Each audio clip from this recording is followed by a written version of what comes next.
தமிழில் என்ன இல்லை? கண்ணதாசன் ஒரு அருட்கொடை தமிழுக்கு.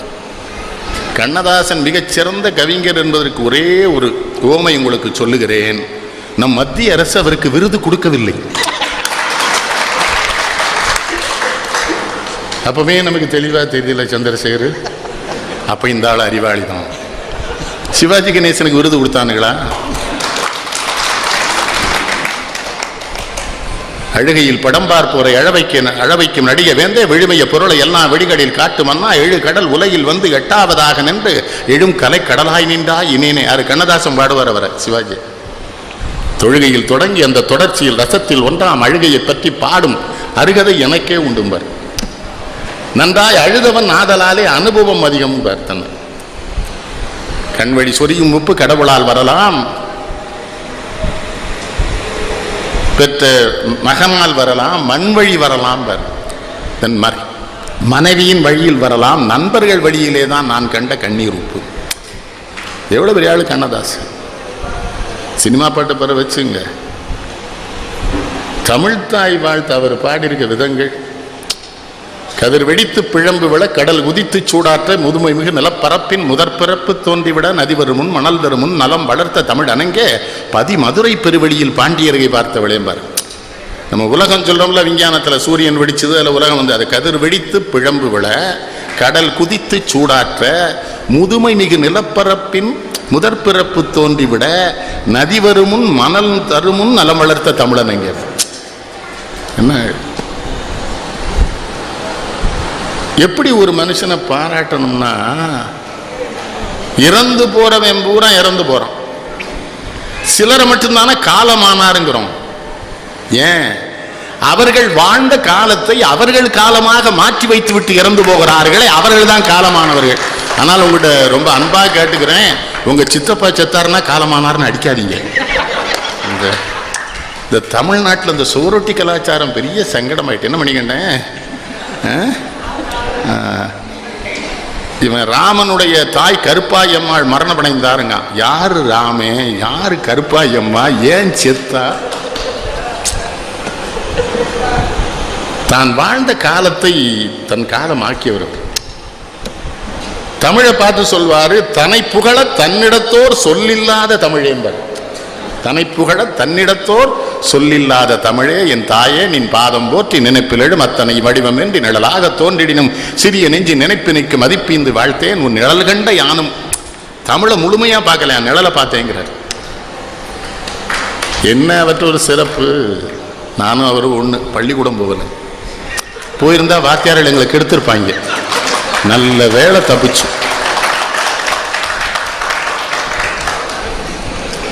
எங்கள் தந்தையார் சொன்னாங்க, நல்ல வேலை போகலையா, பொழைச்சிட்டீங்க. ஏன்னா அவங்க பள்ளிக்கூடமே போனதில்லை. எங்கள் தந்தையார் முன்னால் கிவா ஜெகநாதன், வாரியார் சாமிகள், தமிழகத்தின் தலை சிறந்த தமிழகங்கள் நிலைக்கு வந்தால் பார்க்க வருவாங்க, கைகட்டி தான் நிற்பாங்க. அவங்க பள்ளிக்கூடம் போனதே இல்லை. கல்லாடம் தலைகளை சொல்லுவாங்க. அவங்க என்கிட்ட சொன்னது, பாரதியாருக்கு பிறகு கண்ணதாசன் தாண்டா கவிஞர்மாங்க. 8ஆவதா பிறந்தவர் கண்ணதாசன். ஒன்றும் அவராக பேர் வச்சுக்கல. வலம்புரி சோமநாதன்ட்ட வேலைக்கு போகிறாரு. வலம்புரி சோமநாதன், தம்பி உன் பேர் என்னன்னு கேட்குறாரு. அப்போ கம்பதாசன், பாரதிதாசன்லாம் இருந்தோன்னு இவரா சும்மா கண்ணதாசன் இருக்கார், அந்த பேர் நின்றுடுச்சு. அவர் பேர் முத்தையா. முத்தையா. அந்த கடவுளை பற்றி அவர் பாடினது கூட பாருங்க. திருமுருகாற்றுப்படைய அந்த அந்த அந்த படத்தில், தேவருடைய படத்தில் ரொம்ப சின்னதாக சொல்லிடுவார். இந்த அறுவடை வீடு கொண்ட திருமுருகா, திருமுருகாற்றுப்படை தனியே வரும் முருகா. அதுபடி வேண்டிய மாம்பழத்தை கணபதிக்கு அந்த வெள்ளி பனித்தலையர் கொடுத்ததற்கு ஆண்டியின் கோலம் கொண்டு. பிள்ளையார் தானே நம்ம நாட்டின் சுரண்டல் வர்க்கத்தின் முதல் தலைவர். என்ன சொல்றீங்க? நம்ம கட்சியிலலாம் அப்படி பிள்ளையாரா தானே மேலே இருக்கான். நம்ம முருகன் பூரா தெருவில் இன்னும் மயிலில் சுற்றிக்கிட்டு இருக்கோம். என்ன தலைவரை? என்ன சொன்னார் சிவபெருமான்? உலகத்தை 3 முறை சுற்றி வருவனுக்கு தானே பழம்னாரு. முருகன் தானே ஒழுக்கமாக சுற்றிட்டு வந்தான். இந்த ஆங்கிலத்தில் ஃப்ளாட்டரிங்கிறாங்களா, புகழ்ந்து ஏமாத்துறத முதல்ல தோக்குனர் பிள்ளையார் தான். அதனால தான் அந்த ஆளுக்கு கல்யாணமே ஆகலை. அந்த துரோகத்துக்கு தான். வேண்டிய மாம்பழத்தை கணபதிக்கு அந்த வெள்ளி பனித்தலையர் கொடுத்ததற்கு ஆண்டியின் கோலம் கொண்டு மலை மீது நீ அமர்ந்த பழனி ஒரு படைவு. குருபெரும் தத்துவத்தின் சாரெடுத்து நல்ல ஓமனம் மந்திரத்தின் பொருள் உரைத்து தந்தைக்கு உபதேசம் செய்த மலை எங்கள் தமிழ் திருநாடு பெற்ற சுவாமி மலை. அது என்னது? நம்ம கடவுளர் வணக்கம்லாமே செய்தி. நமக்கு நம்ம என்ன பண்ணிட்டோம்? மூதாதையர்களை பூரா முட்டாள்கள் என்று சொல்லிவிட்டு நாம் முட்டாள்களாக வாழ்ந்து கொண்டிருக்கிறோம். தந்தையே ஆனாலும் சரி, மகன் தந்தையை விட அறிவுடையவனாக இருந்தால் அந்த தந்தை அவனிடம் பாடம் கேட்கிற பொழுது முறையாக கீழே இருந்துதான் பாடம் கேட்க வேண்டும். குரு அவன் மகன் அல்ல என்று உணர்த்தியதுதானே முருகனும் சிவனும் நடத்திய அந்த விளையாடல். அது ஒரு பெரும் தத்துவத்தின் சாரெடுத்துள்ளார். நல்ல ஓமனும் மந்திரத்தின் பொருள் உரைத்து தந்தைக்கு உபதேசம் செய்த மலை. அதுல சிறப்பு இல்லை, எங்கள் தமிழ் திருநாடு பெற்ற சுவாமி மலை. என்ன அது? இல்லைன்னா திருவிளையாடல் எழுதுவார் பார்த்தீங்களா, தாய்க்கு ஒரு பழி நேர்ந்தால் மகற்கு இல்லையோ. யார்கிட்ட? சிவபெருமான்கிட்ட பானபத்திரர் பாடுவான், உங்க அம்மா தமிழுக்கு ஆபத்துடாங்க. சிவபெருமானுக்கு அம்மா தமிழ்னு சொன்ன ஒரே ஆள் கவியரசர் கண்ணதாசன். சிவபெருமானுக்கு அம்மா யாரு? எங்க அம்மாடா தமிழ் தாய். எனக்கெல்லாம் பெரிய வாய்ப்பு. எங்கள் அம்மா என்கிட்ட ரொம்ப அன்பாக இருந்தாங்க. நான் அவர் பின்னாலே தெரியணும். அந்த காலத்தில் போவேன். திருநெல்வேலிருந்து 200 அனுப்பாங்க. இப்போ 200 அப்போ 20,000 அது. நான் ஒரு கிறுக்கு மாதிரி அவர் பின்னாலே போவேன். அவர் இத்தனை பெரிய கவிதை வடிவம் கொண்டவராக வருவதற்கு காரணம் அவருடைய ஆழ்ந்த கல்வி. இப்போ நிறைய பையங்க கவிதை எழுதுறாங்க. அவங்கள்ட்ட என்னுடைய வேண்டுகோள், நல்ல எழுதுங்க, அந்த புஸ்தகத்தை எங்கள்கிட்ட கொண்டு தராதீங்க, தாங்க முடியல அப்பா.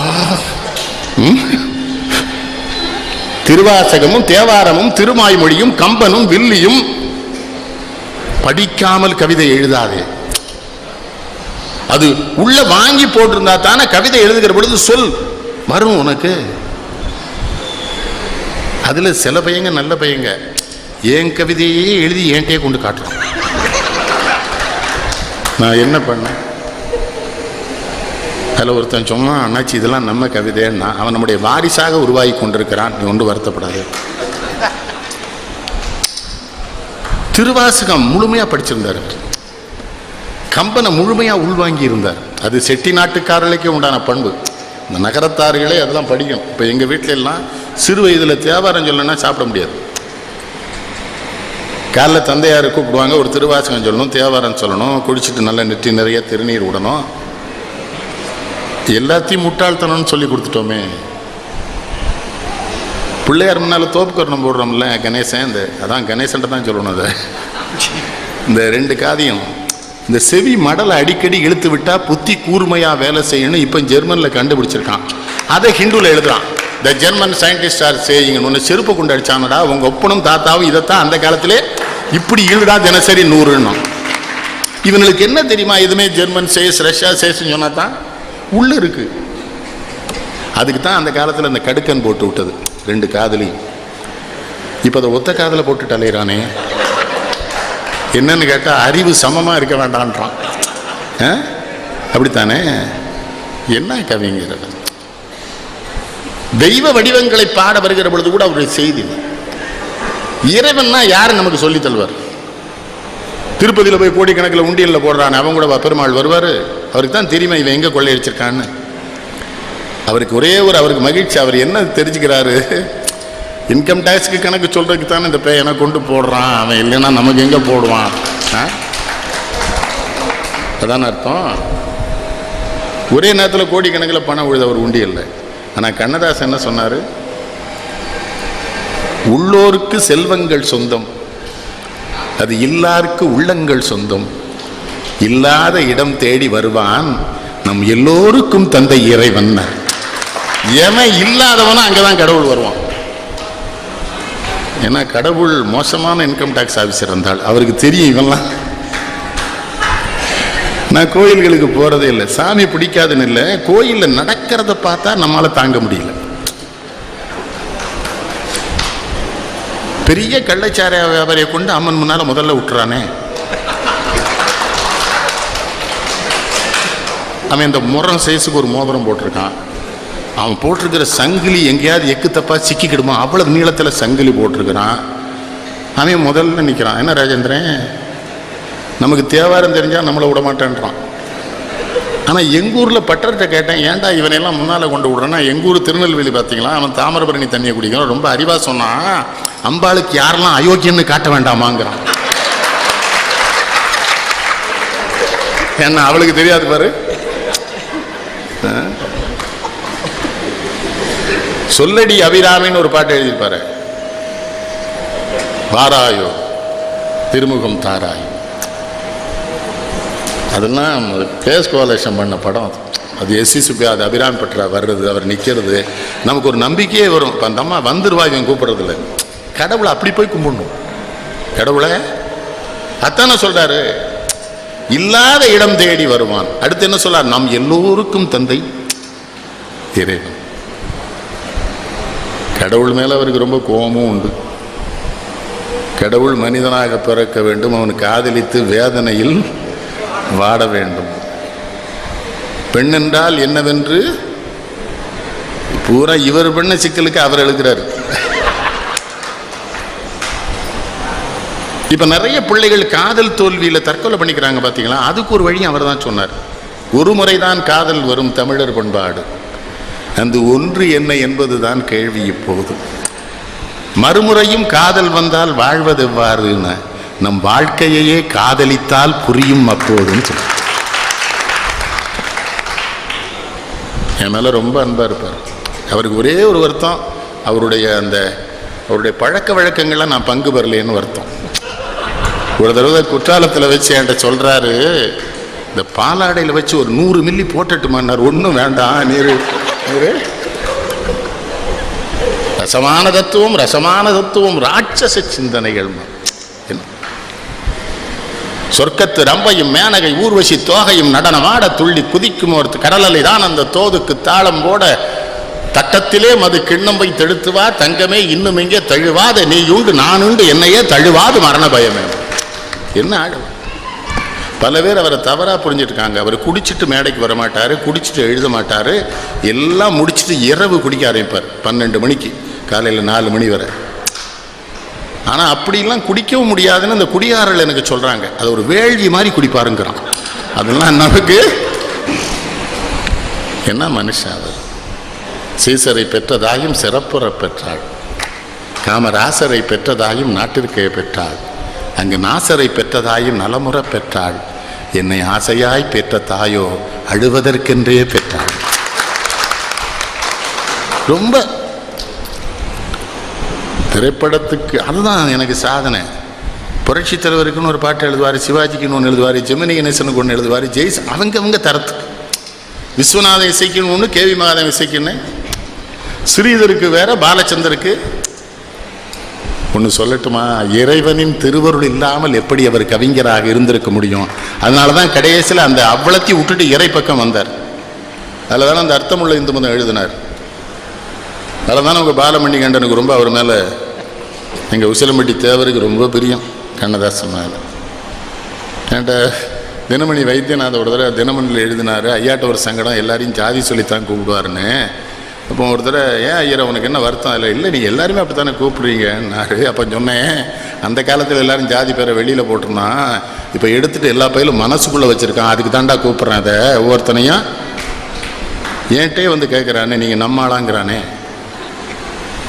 என்னது நீங்கள் நம்மாளாங்கிறான்? நம்மாள்னா என்னது கேட்குறேன். அதுக்கு யாரை பயன்படுத்துகிறான்? பசும் பொண்ணாங்கிறான், தேவரான்னு கேட்குறான். காமராஜரா? ஜாதிகளுக்கு அப்பாற்பட்டு இந்த நாட்டின் விடுதலைக்கு பாடுபட்ட நல்ல தலைவர்களை கூட ஜாதி அடையாளமாக்கிட்டான இன்னைக்கு. என்ன உண்டா இல்லையா ரவி? எங்கால் பூரா வாவுசி படத்தை போட்டு கல்யாண கேந்த அடிச்சுட்டு வரான். நான் கேட்பேன், இந்த ஆள் யார் உனக்குமே?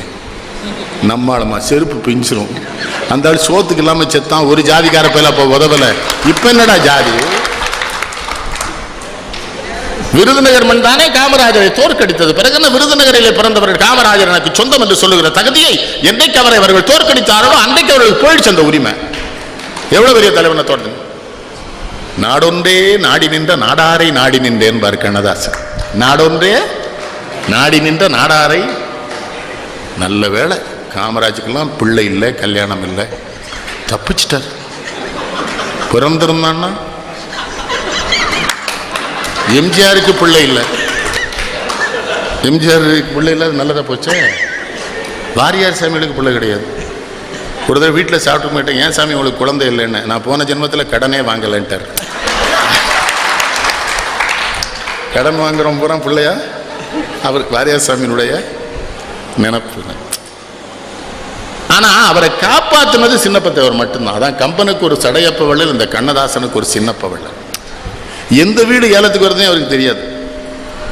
அவரை மாதிரி சம்பாதிச்சவனும் கிடையாது. எனக்கு தெரிந்து ஒரு திரைப்படத்துறையில் ஒரு கவிஞன் வீட்டு வாசலிலே தயாரிப்பாளருடைய மகிழுந்துகள் காத்து கிடந்தது அவர் வீட்டில் மட்டும்தான். ஏவிஎம் கார், எல்லா காரும் நிற்கும். என்ன மகிழ்ச்சி எனக்கு அந்த எழுதுகிற முறை. தேவர் படம் போலீஸ்காரன் மகள் எழுத வந்துட்டாரு. அனுமந்தராவ் தபலா, விஸ்வநாதன் ஆர்மணத்தோட ஒரு திண்டு போட்டிருப்பாங்க. இவருக்கு வந்து சாஞ்சிக்கிடுவார். என்ன ஸ்ரீதர், அவனுக்கு என்ன வேணும் அப்படிங்கிறார். ஸ்ரீதர் சொல்கிறாரு, அவங்க களவு மனம் பண்ணிக்கிறாங்க அந்த போலீஸ்கார மகனும் அந்த பணக்கார பையனும் பிள்ளையார் கோயிலில். என்ன பண்ண ஸ்ரீதர், மண் மலர் மட்டை எல்லாம் எழுதியாச்சு அப்படிங்கிறார். திரும்ப அப்படியே ஏதோ கேட்கும்போது விஸ்வநாதன் அப்படியே ஆர்மணியத்தில் கை வைக்கிறார். பொன்னன் பேன் சிறு பூவன் பேன் எந்தனர் கண்ணன் பேன் வேறு, அது பாட்டுக்கு வருது. பஞ்சவர்ணாசனம் எழுதிட்டே இருக்கிறார். என்னது, என்னை நீ அறிவா, இவனை நாம் அறிவோம், நம்மை நாம் அறிவோம் வேறு. அவர்பாடு ஒரு 10 சரணம். பின்னாலே போகிறேன் தேவர் படம். யாருக்கு? தலைவருக்கு, புரட்சி தலைவருக்கு. அங்கே வேற தொட்டுவிட தொட்டுவிட தொடரும், கைப்பட்டு விட பட்டு விட மலரும், பக்கம் வர மயங்கும், உடன் வெட்கம் வந்து தயங்கும், பெண் பார்க்க சென்ற போது தலை மண் பார்க்க நின்ற மாது தென் பாண்டி செயலை குலுங்க என்னை சேர்ந்தாலே கண்கள் மயங்க முத்தான கண்ணி நகையும் முதுராத காதல் கதையும் அத்தான் என்ற அந்த மயக்கத்தில் நான் ஒரு மேடையில் சொன்னேன், நான் உங்களை ரொம்ப காதலிக்கிறேன், நான் ஒரு பெண்ணாக இருந்தால் நான் உங்களை கல்யாணம் பண்ணிக்குவேன், ஆனால் கருப்பு நிற பெண்கள் உங்களுக்கு பிடிக்குமோ பிடிக்காதோன்னு. இந்த சண்டாளம் பதில் சொல்கிற போது சொல்கிறாரு, பெண்களில் நான் நிறம் பார்ப்பதில்லை. அன்னைக்கு காந்தி கண்ணதாசன் சொன்னான், உங்களுக்கு அப்பா இருக்கிற உறவுபுறம் எனக்கு எழுதித்தாங்கன்னு. நான் புத்தகமாக மிகப்பெரிய மேதை, மிகப்பெரிய மேதை. சாஸ்திரி இந்த நாடே கேலி பண்ணிச்சலா குள்ளமாக இருக்கிறாருன்னு. பாகிஸ்தான் போரில் வெற்றி அடைஞ்சார்ல சாஸ்திரி, சென்னைக்கு வருகிறார். தமிழ்நாடு காங்கிரஸ் சத்தியமூர்த்தி பவனுக்கு வர்றார். இவர் என்ன எழுதினார் தெரியுமா? நாலடி எனவே நகைத்த சூரனை வேலடி அடித்த வேலவா வருக. முருகப்பெருமானி சூரபத்மனையும் சேர்த்து பாகிஸ்தான சூரபத்மனாக்குறாரு, சாஸ்திரிய முருகன் ஆக்குறாரு. நாலடி எனவே நகைத்த சூரனை வேலடி அடித்த வேலவா வருக, கற்றூன் பிளந்த சிற்றுளி வருக. இது மொழிபெயர்த்து சொல்லிட்டே இருக்காங்க சாஸ்திரிக்கு.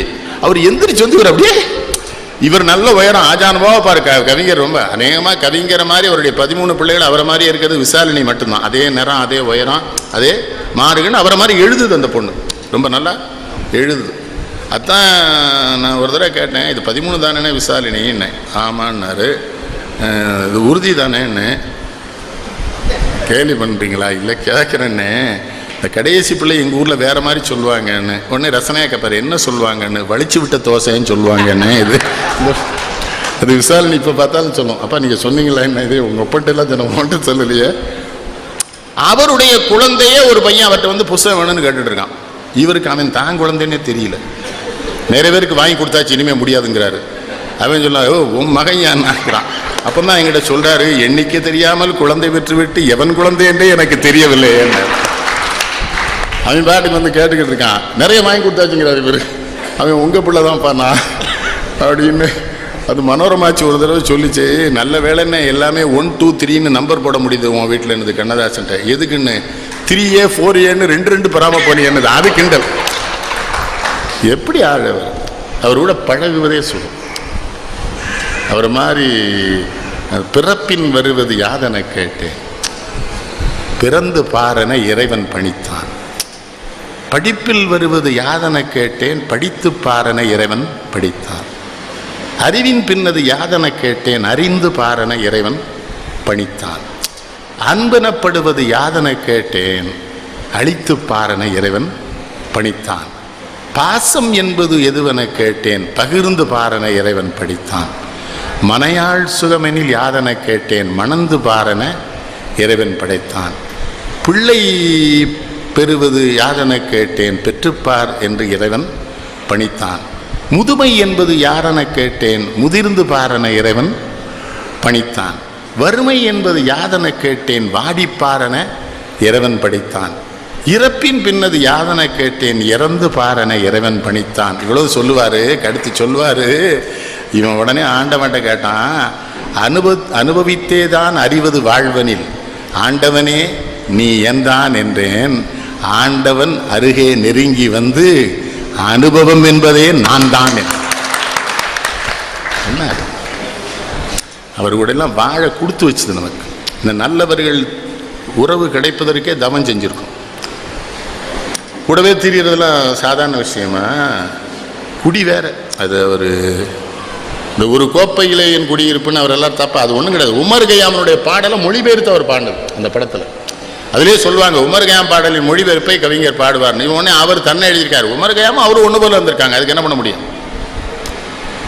உமர் கய்யாம் குடியானம் தான். அரபு நாடுகளில் உங்களுக்கு தெரியும், மன்னரோ இளவரசரோ அரச குடும்பத்தை சேர்ந்த யார் வந்தாலும் தெருவில் ஒருத்தன் இருக்கக்கூடாது. ஒரு தடவை இளவரசன் வருவான், உமர் கய்யாம் நடு ரோட்டில் உட்காந்துருக்கான். அந்த காவலர்களை வெட்ட போறாங்க. இளவரசன் சொல்றான், அவன் பள்ளி தோழன், விட்டுருங்க. பக்கத்தில் போறான். என்ன உமர் அப்படிங்கிறான். நான் இளவரசன் தெரிகிறதாங்கிறான். உமர் கய்யாம் பதில் சொல்றான், அதனால்தான் நீ நிற்கிறாய், நான் உட்கார்ந்து இருக்கிறேன்கிறான். அதுக்குள்ள ஒரு செய்தி இருக்குது. பதவிகளுக்கு போனேன்னா எல்லா இடத்துலையும் உட்கார்ந்துட முடியாடா. நான் கவிஞன், தெருவில் உட்கார்ந்துருக்கேன். நீ இப்போ உன்னை இளவரசர் நில அந்த மண்பாண்ட கடையை பாருங்கிறான். இளவரசன் பார்க்குறான். அதுக்கு பேருங்கிறான் பானை, இதுக்கு பேர் செம்பு, அதுக்கு பேர் மூடி. ஒவ்வொன்றா சொல்லிட்டு இருந்தோம். உமர் கய்யாம் சொல்லியிருக்கான், எல்லாம் மண் அப்படின்னு. நீ இளவரசனம் அல்ல, நான் நம்ம எல்லாரும் மண் தானே. இந்த செல்போனை கொஞ்சம் அணைச்சி வச்சிருங்களேன். ஓ இவனே பண்ணுறானோ பாட்டுக்கு கோவத்தில் மைக்கை உருவி விட்டுறக்கூடாது. அது வேற யாரோ நினச்சேன், உள்ள யாரோ பண்ணுறாங்களோ. நல்ல கருவி, அது நல்ல கண்டுபிடிப்பு. ஆனால் ஒரு சபையில் வந்து அதை அணைச்சிடும். இல்லை அந்த சபையை விட்டு வெளியேறிடும். பண்பு அது. நான் ஒன்றும் எழுதி வச்சுட்டு வந்து பேசலை. அது வந்தால் தான் உங்கள்கிட்ட எக்ஸ்டம் போகிறான். அது இடையூறு இருந்தால் நம்ம சிக்கல் சண்முக சுந்தரம் மாதிரி வெடி போட்டால் நாயனை வேலை செய்யாது. தில்லான மோனாம்பாள் நினைவு இருக்கா? அந்த பாட்டே மறைந்திருந்து பார்க்கும் மர்மம் என்ன, அழகர் மலை அழகா இந்த சிலை அழகா. யார்? பத்மினி. நாங்கள்லாம் ஒரு காலத்தில் அந்த அம்மாவை தான் நினச்சிட்டு இருந்தோம். என்ன பண்ண, அந்த அம்மா சிவாஜி கணேசனுக்கே கிடைக்கல. நம்ம என்ன பண்ண முடியும் ராஜேந்திரன்? சிவாஜிட்ட ஒரு தடவை சொன்னேன், ஏன்னா எனக்கு பத்மினியை ரொம்ப பிடிக்கும். என்ன பிள்ளை, என்ன நீ ரொம்ப பண்ணுற? இல்லைனா உனக்கு கிடைக்கல எனக்கு பண்ணாங்க. நாங்கள் ரொம்ப அன்பு செலுத்தினோம். அவர் சொன்னார், எங்கள் அம்மா விட மாட்டேன்ட்டாங்கன்னார்.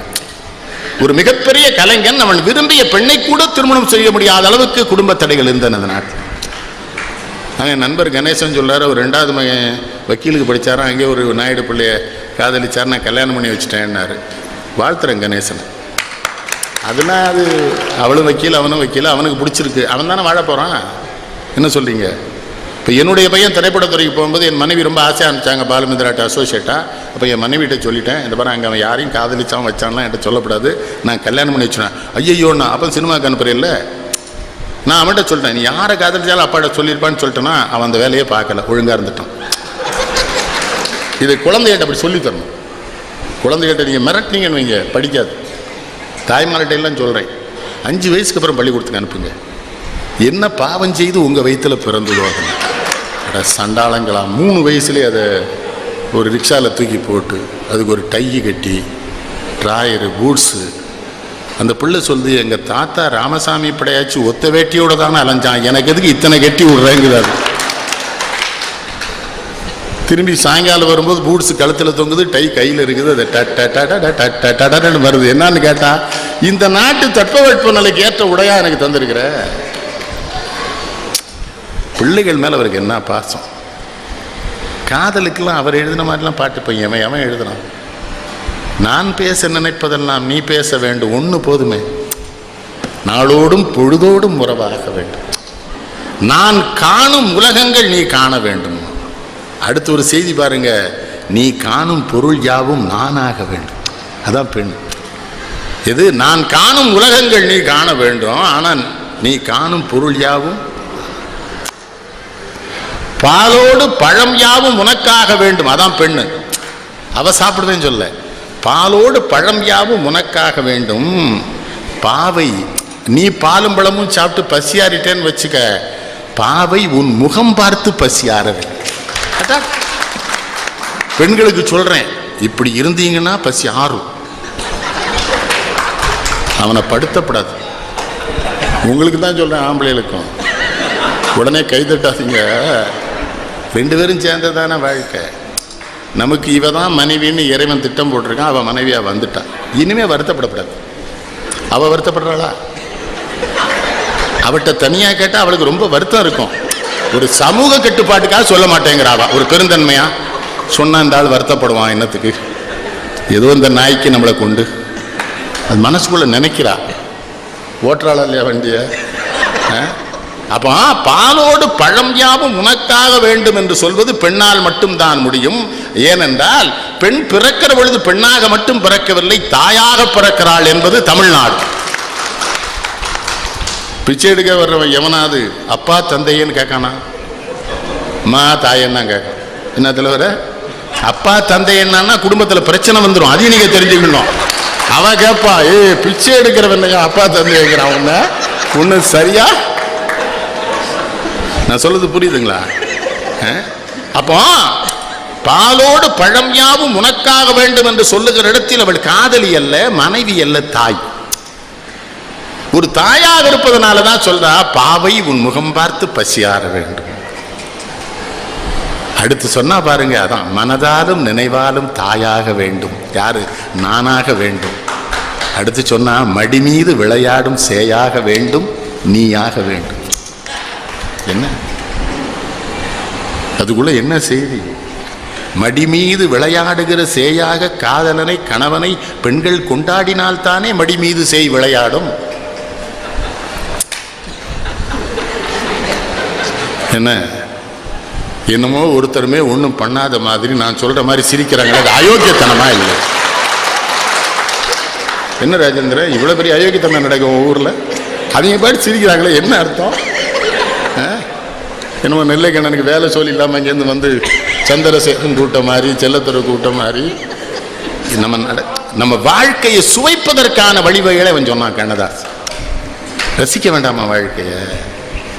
இந்த உன்னை காணாத கண்ணும் கண்ணல்லன்னு நினைக்கும், உன்னை எண்ணாத நெஞ்சும் நெஞ்சல்ல, நீ சொல்லாத சொல்லும் சொல்லல்ல, நீ இல்லாமல் நானும் நானல்ல. அதான் பொண்ணு, அதான் பெண்ணு. நீ இல்லைன்னா நான் இல்லடா பாப்பம்பள. இவன் தான் என்ன சொல்லணும்.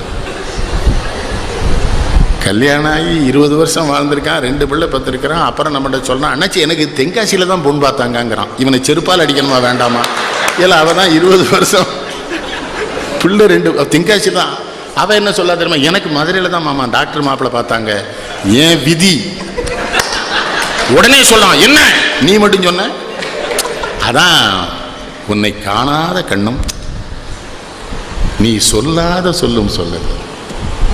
அதுல முடிப்பான் பார்த்தீங்களா அந்த பாலும் பழத்துல, சொல்லென்றும் மொழியென்றும் பொருளென்றும் இல்லை, சொல்லாத சொல்லுக்கு விலையேதும் இல்லை. அது என்ன தெரியுதா உங்களுக்கு? கண்ணோடு கண்ணினை நோக்கோக்கின் வாய்ச்சொற்கள் என்ன பயனும் இல்லைன்னாலாம் வள்ளுவன் அதான சொல்றாரு. சொல்லாத சொல்லுக்கு சொல்லவே வேண்டாண்டா. அது இப்போ வேற மாதிரி எழுதலாம். கண்ணும் கண்ணும் கொள்ளையடித்தால் நினைப்பாட விளங்கா பயிலுவா நோக்கியாங்க. அந்த நோக்கியாங்கிற பேர் அந்த போனுக்கு ஏன் வந்தது தெரியுமா? அதை கண்டுபிடிச்ச 2 ஜப்பான் இளைஞர்களுக்கு அவங்க ஊருக்கு உலகம் பூரா பேர் வரணும்னு நினைச்சான். அவன் ஊர் பேர் நோக்கியா, அதை அதுக்கு வச்சான். இங்க எல்லாத்துக்கும் தான் பேரையே வச்சுட்டான் நூலை. அவன் பாருங்க ஊர் பேரை வைக்கிறான் நோக்கியான்னு. நம்மளால் வைப்பானா சந்திரசேகர்? அது போல நீ சொல்லாத சொல்லும் சொல்லல்ல என்பது வேறொன்றும் இல்லை. இவ காதலிக்கிறா, இவ சொல்றா உன்னை காணாத கண்ணும் கண்ணல்லன்னு. அவன் ஒரு பார்வை பார்க்கிறான் பார்த்தீங்களா, அது இவளுக்கு புரியுது. நீ சொல்லாத சொல்லும் சொல்லல்ல, நீ கண்ணால சொன்னடா, நான் புரிஞ்சுக்கிட்டேன். இங்க நீ ஒரு பாதி நான் ஒரு பாதி, இதில் யார் பிரிந்தாலும் வேதனை பாதி. காலங்கள் மாறும், காட்சிகள் மாறும். அது என்ன தெரியுமா? நாம் எத்தனை வயதாகி முதிர்ந்தாலும் நமக்குள்ளே இந்த காதல் இருக்க வேண்டும். காலங்கள் மாறும், காட்சிகள் மாறும், காதலின் முன்னே நீயும் நானும். கி ராஜநாராயணன் இருக்காங்கல்ல எழுத்தாளர், எங்கள் இடைச்சவல் நாயனா, அவங்க மேலே எனக்கு என்ன பிரியம் தெரியுமா? அவளுக்கு இப்போ 90 வயசாச்சு. அவங்க துணைவியாருக்கு ஒரு 87 வயசு இருக்கும். நம்ம மல்லிகைப்பூ வாங்கி கொண்டு கொடுத்தா கூப்பிட்டு அவர் தான் தலையில் வைப்பார் சந்தோஷமா. பாடுறா, நான் இன்னும் அவளை காதலிச்சுக்கிட்டு இருக்கேன் பாரு. அதைத்தான் அவர் சொன்னார். காலங்கள் மாறும், காட்சிகள் மாறும், காதலின் முன்னே நீயும் நானும். ஒரு தெய்வம் இல்லாமல் கோயிலும் இல்லை, ஒரு கோயில் இல்லாமல் தீபமும் இல்லை. நீ எந்தன் கோயில், நான் அங்கு தீபம். அதான் பெண்ணுடைய அறிவு. நீ கோயில் தான், ஆனால் நான் வந்ததுக்கு அப்புறம் தான் உனக்கு வெளிச்சம் வருங்க. அதுக்குள்ள அவ சொல்ற செய்தி வேற. நீ கோயில் தான், ஆனா இருட்டாத்தான் இருப்ப. பெண்ணு தீபமா வந்த அத்தனை நம்ம பெண்கள் பெரியவங்க சொன்னாங்கல்ல, வீட்டுக்கு விளக்கேற்றிக்க ஒரு பெண்ணை கூட்டு வந்தோம்னு. நீ எந்தன் கோயில், நான் அங்கு தீபம். தெய்வத்தின் முன்னே நீயும் நானும் வேறல்ல. அதுதான் காதல். நம்ம காதலை தெய்வம் அங்கீகரிக்கணும். புரியுதா? எங்க நம்ம காதலிக்கிற வயசெல்லாம் போயிட்டு. ஆனாலும் காதலிக்கலாம், தப்பு இல்லை. அம்மாவை காதலிக்கலாம், பிள்ளைய காதலிக்கலாம், நாட்டை காதலிக்கலாம். நாட்டை காதலிக்கலாம் தானே. இந்த காதல் பாட்டில் இந்த 2 தான் என்னை ரொம்ப பாய்ச்சேன். நான் பேச நினைப்பதெல்லாமும், அப்புறம் என்ன யாரென்று எண்ணி எண்ணி நீ பார்க்கிறாய். அந்த காலத்தில் இந்த படங்களும் அப்படி வந்தது ஐயா. இப்போ அந்த ஸ்ரேயா உடுத்தவே மாட்டேங்கல, முதலமைச்சர் விழாவுக்கும் அவளை கூட்டு வந்துடுறாங்க. என்னன்னு கேட்டேன். வயதானவர்கள் மகிழ்ச்சியாக இருப்பதற்காக திரைப்படத்துறையில் அண்ணா பல்கலைக்கழகத்தின் 100ஆண்டு விழா மண்டபத்தில் திரைப்படத்துறை விழா நடத்துகிறார்கள் என்றால் இந்த நாடு தேருமா? ஸ்ரேயா, தமன்னா, இப்ப ஜெனிலியாவா, சிவகுமாருக்கு தெரியுமா? நீங்களாம் புண்ணியம் செஞ்சவங்க. நாங்கள் பூரா பத்மினி, சாவித்திரி, பசுவலேடி, கண்ணாம்பா, அந்த காலத்தில் நம்ம அத்தானை பார்த்தோம் தலைவா. அப்படி எனக்கு ரொம்ப ஆச்சரியமாக இருக்கும். இங்கே சிவாஜி கணேசனை பற்றி அவர் எழுதுகிற பொழுதுலாம் கொதிப்பார். யார்? கண்ணதாஸ். அவன் இவ்வளோ பெரிய கலைஞன், அவனுக்கு மரியாதை பண்ணலையிடாது. என்ன பண்ண, அந்த நாட்டில் விருதை விற்கிறான், வாங்குறான். நம்ம பையங்களே படித்ததாவே சொல்ல மாட்டேங்கிறானே. மாப்பிள்ளை என்ன வாங்கியிருக்கேங்க? எம்ஏ வாங்கிட்டேங்க. வாங்கிட்டான், எம்ஏ வாங்கிட்டான். அவனை ஆங்கிலத்தில் பேச சொன்னால் என்ன பண்ணுவான்? என்னது ஆங்கிலத்தில் அவனை பேச சொல்லுங்க. தாய்மாமனுக்கு இங்கிலீஷ் கேட்குறேன். அன்றைக்கு ஒரு போஸ்ட் கிராஜுவேட்டை மதர் அங்கிள்ங்க. மெட்டர்னல் அங்கிள்னு அவனுக்கு தெரியல, ஃப்ரெட்டர்னல் அங்கிள் அவனுக்கு தெரியல. இவன் என்ன எம்ஏ படித்து தாலி அறுக்க. இப்போ இந்தியாவில் விருது கொடுக்குறேன்னு சொல்ல மாட்டேங்கிறானே அரசாங்கம். பத்திரிகையில் போடுற மத்தியில் இன்னன்னார் இந்த வருடம் விருது வாங்கியிருக்கிறார்கள். அதுக்கு என்ன அர்த்தம்? அரசாங்கத்தில் விற்கிறார்கள், இவர்கள் வாங்குகிறார்கள். அதான் நான் ஒரு பெரிய கவிஞனை தமிழ்நாட்டில் வச்சுட்டு மேடையில் சொன்ன, விருதுகள் அனைத்தும் அவரே வாங்கினார், மரணம் மட்டும் தானே வந்ததுன்னு. மரணத்தை வேணாது வாங்குவானா? அதான வாழ்க்கை என்பது வியாபாரம்னர். வரும் ஜனனம் என்பது வரவாகும், மரணம் என்பது செலவாகும். போனால் போகட்டும் போடா. இந்த பூமியில் நிலையாய் ஒன்றும் இல்லை. இதை சினிமா பாட்டாக நினைக்கப்படாது. நம்ம நாட்டை ஆள வர்ற தலைவன்லாம் இதை நினைச்சான்னா தப்பு பண்ண மாட்டான், ஒழுக்கமா இருப்பான். செத்து போவோன்னு ஒரு வேலைக்கு நினைப்பில்லையே, இருப்போன்னு நம்புதாம்யா. என்ன செத்துருவோண்டா. விட்டுவிட போவதையும் விட்டுவிட்ட உடனே உடலை சுட்டுவிட போகின்றார் சுற்றத்தார் பட்டது எந்நேரமும் சிவனை ஏற்றுங்கள். பட்டினத்தார் சொல்றார், இல்ல உயிர் போயிடும். பொண்டாட்டி வச்சுக்கிடுவாளா கைமணி? எத்தனை தடவை முத்தம் கொடுத்துருப்போம் சண்டாளிய, எத்தனை தடவை கொஞ்சம் இருப்போம், எத்தனை சேலை வாங்கி கொடுத்துருப்போம். அழுவா எடுக்கத்தான் ஏற்பாடு பண்ணுவான். வச்சிருப்பாளா? என்ன மன்னிச்சுக்கிடுங்க. இல்லை மகன் தான், எங்கள் அப்பா என்னோட படிக்க வச்சார், ஆளாக்கினாரு, எனக்கு 1 கோடி ரூபா சொத்து வச்சிருக்காரு, எங்கள் அப்பா இருக்கட்டும்மாண்ணா. அழுதுகிட்டே சொல்லுவான், மாமா ஏற்பாடெல்லாம் பண்ணிட்டேலாமா. இல்லை இன்னொரு கேடு, 2 கோடி ரூபா சொத்து சேர்த்து வச்சிருக்கான் அந்த கவுண்டன். அவனை சுடுகாட்டில் கொண்டு வச்சு அந்த 1.5 பவுன் மோதிரத்தை வெட்டி எடுத்துட்டானுங்களே. எடுக்கானா இல்லையா? அழுதுகிட்டே அந்த பையன் சொல்கிறான், பெரிய பையன், மாமா அந்த மோதிரம் எங்கள் ஊரில் என்ன பண்ணானுவோ, வெட்டும்போது விரலையும் வெட்டிட்டானுவோ. அவனுக்கு விரலை வெட்டினது வருத்தம் இல்லை, நான் பார்த்தது வருத்தம். இந்த சண்டாளையும் பார்த்துட்டானே, உலகம் பூரா சொல்லுவானடா விரலை வெட்டிட்டோம்னு ஒருவே என்கிட்ட சொல்றான், மாமா அவளுக்கு வலிக்காதுங்க. அதே சண்டாளம், அவனுக்கு எவ்வளவு கொழுப்பு இருக்கும். அதானே சொன்னாரு, இந்த பூமியில் நிலையாய் வாழ்ந்தவர் யாரடா? வந்தது தெரியும், போவது எங்கே வாசல் நமக்கே தெரியாது. அடுத்து சொன்னா பாருங்க, அதான் அறிங்க, வந்தவரெல்லாம் தங்கிவிட்டால் இந்த மண்ணில் நமக்கே இடம் ஏது. கொஞ்சம் கற்பனை பண்ணி பாருங்க. டாக்டர்கிட்ட எல்லாம் கேட்குறேன், ஒழுக்கமா கொலை செய்கிற வேலையை நீங்கள் தொடர்ந்து செய்ய வேண்டுமா?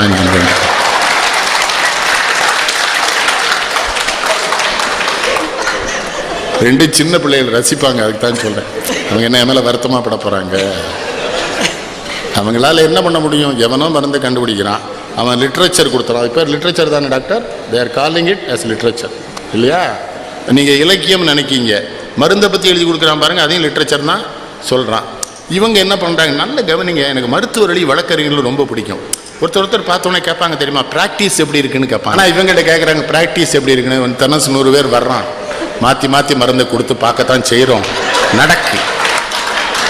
வக்கீல்கிட்ட கேட்டால் என்ன சொல்கிறான், நிறைய கேஸ் வருது, எல்லாமே அப்பீலுக்கு கொண்டு போயிருவேன்.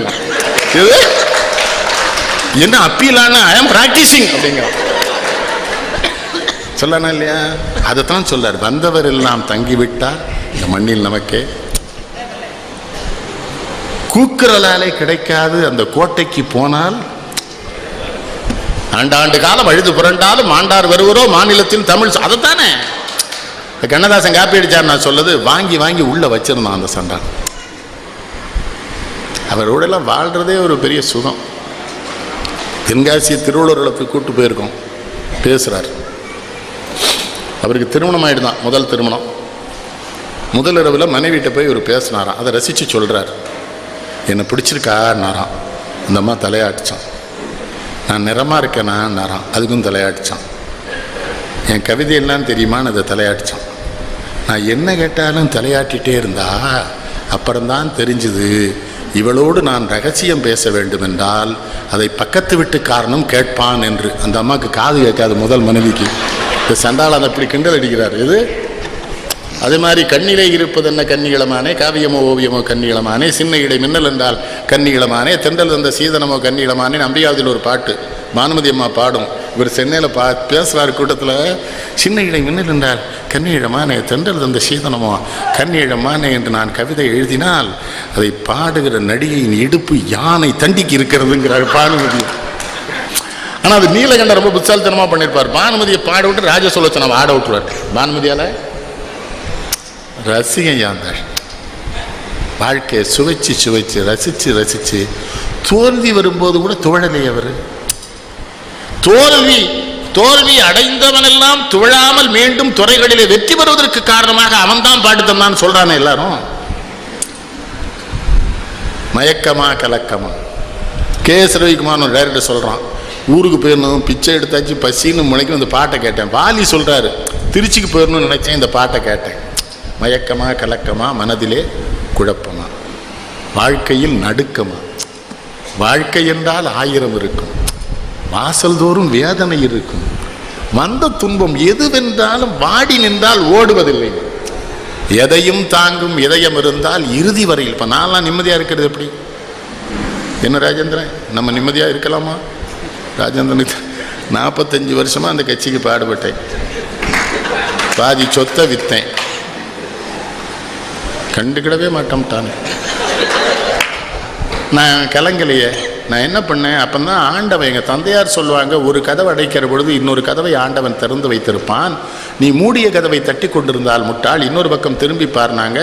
அப்போ தான் தமிழ் தாய் எந்த அரியணையை என் இயக்கம் எனக்கு தரவில்லையோ அந்த அரியணையை உலகம் பூராவும் போட்டு அதிலே என்னை அமர வைத்து என் தாய் தமிழ் என்னை அழகு.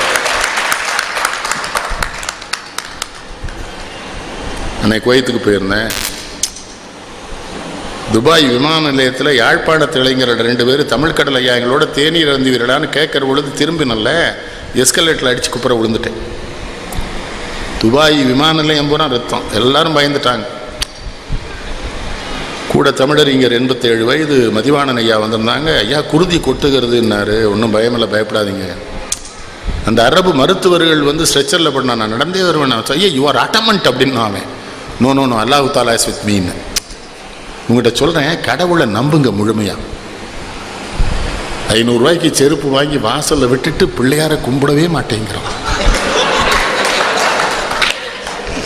5 கரத்தனை யானை முகத்தனை மாப்பிள்ளை செருப்பு பத்திரமா இருக்கும்ல இந்தின் இளம்புரை. அவர் பிள்ளையார் என்ன சொல்லார்? அந்த செருப்பாலே இந்த நாய் அடிச்சு வெளியே விரட்டுங்கடா.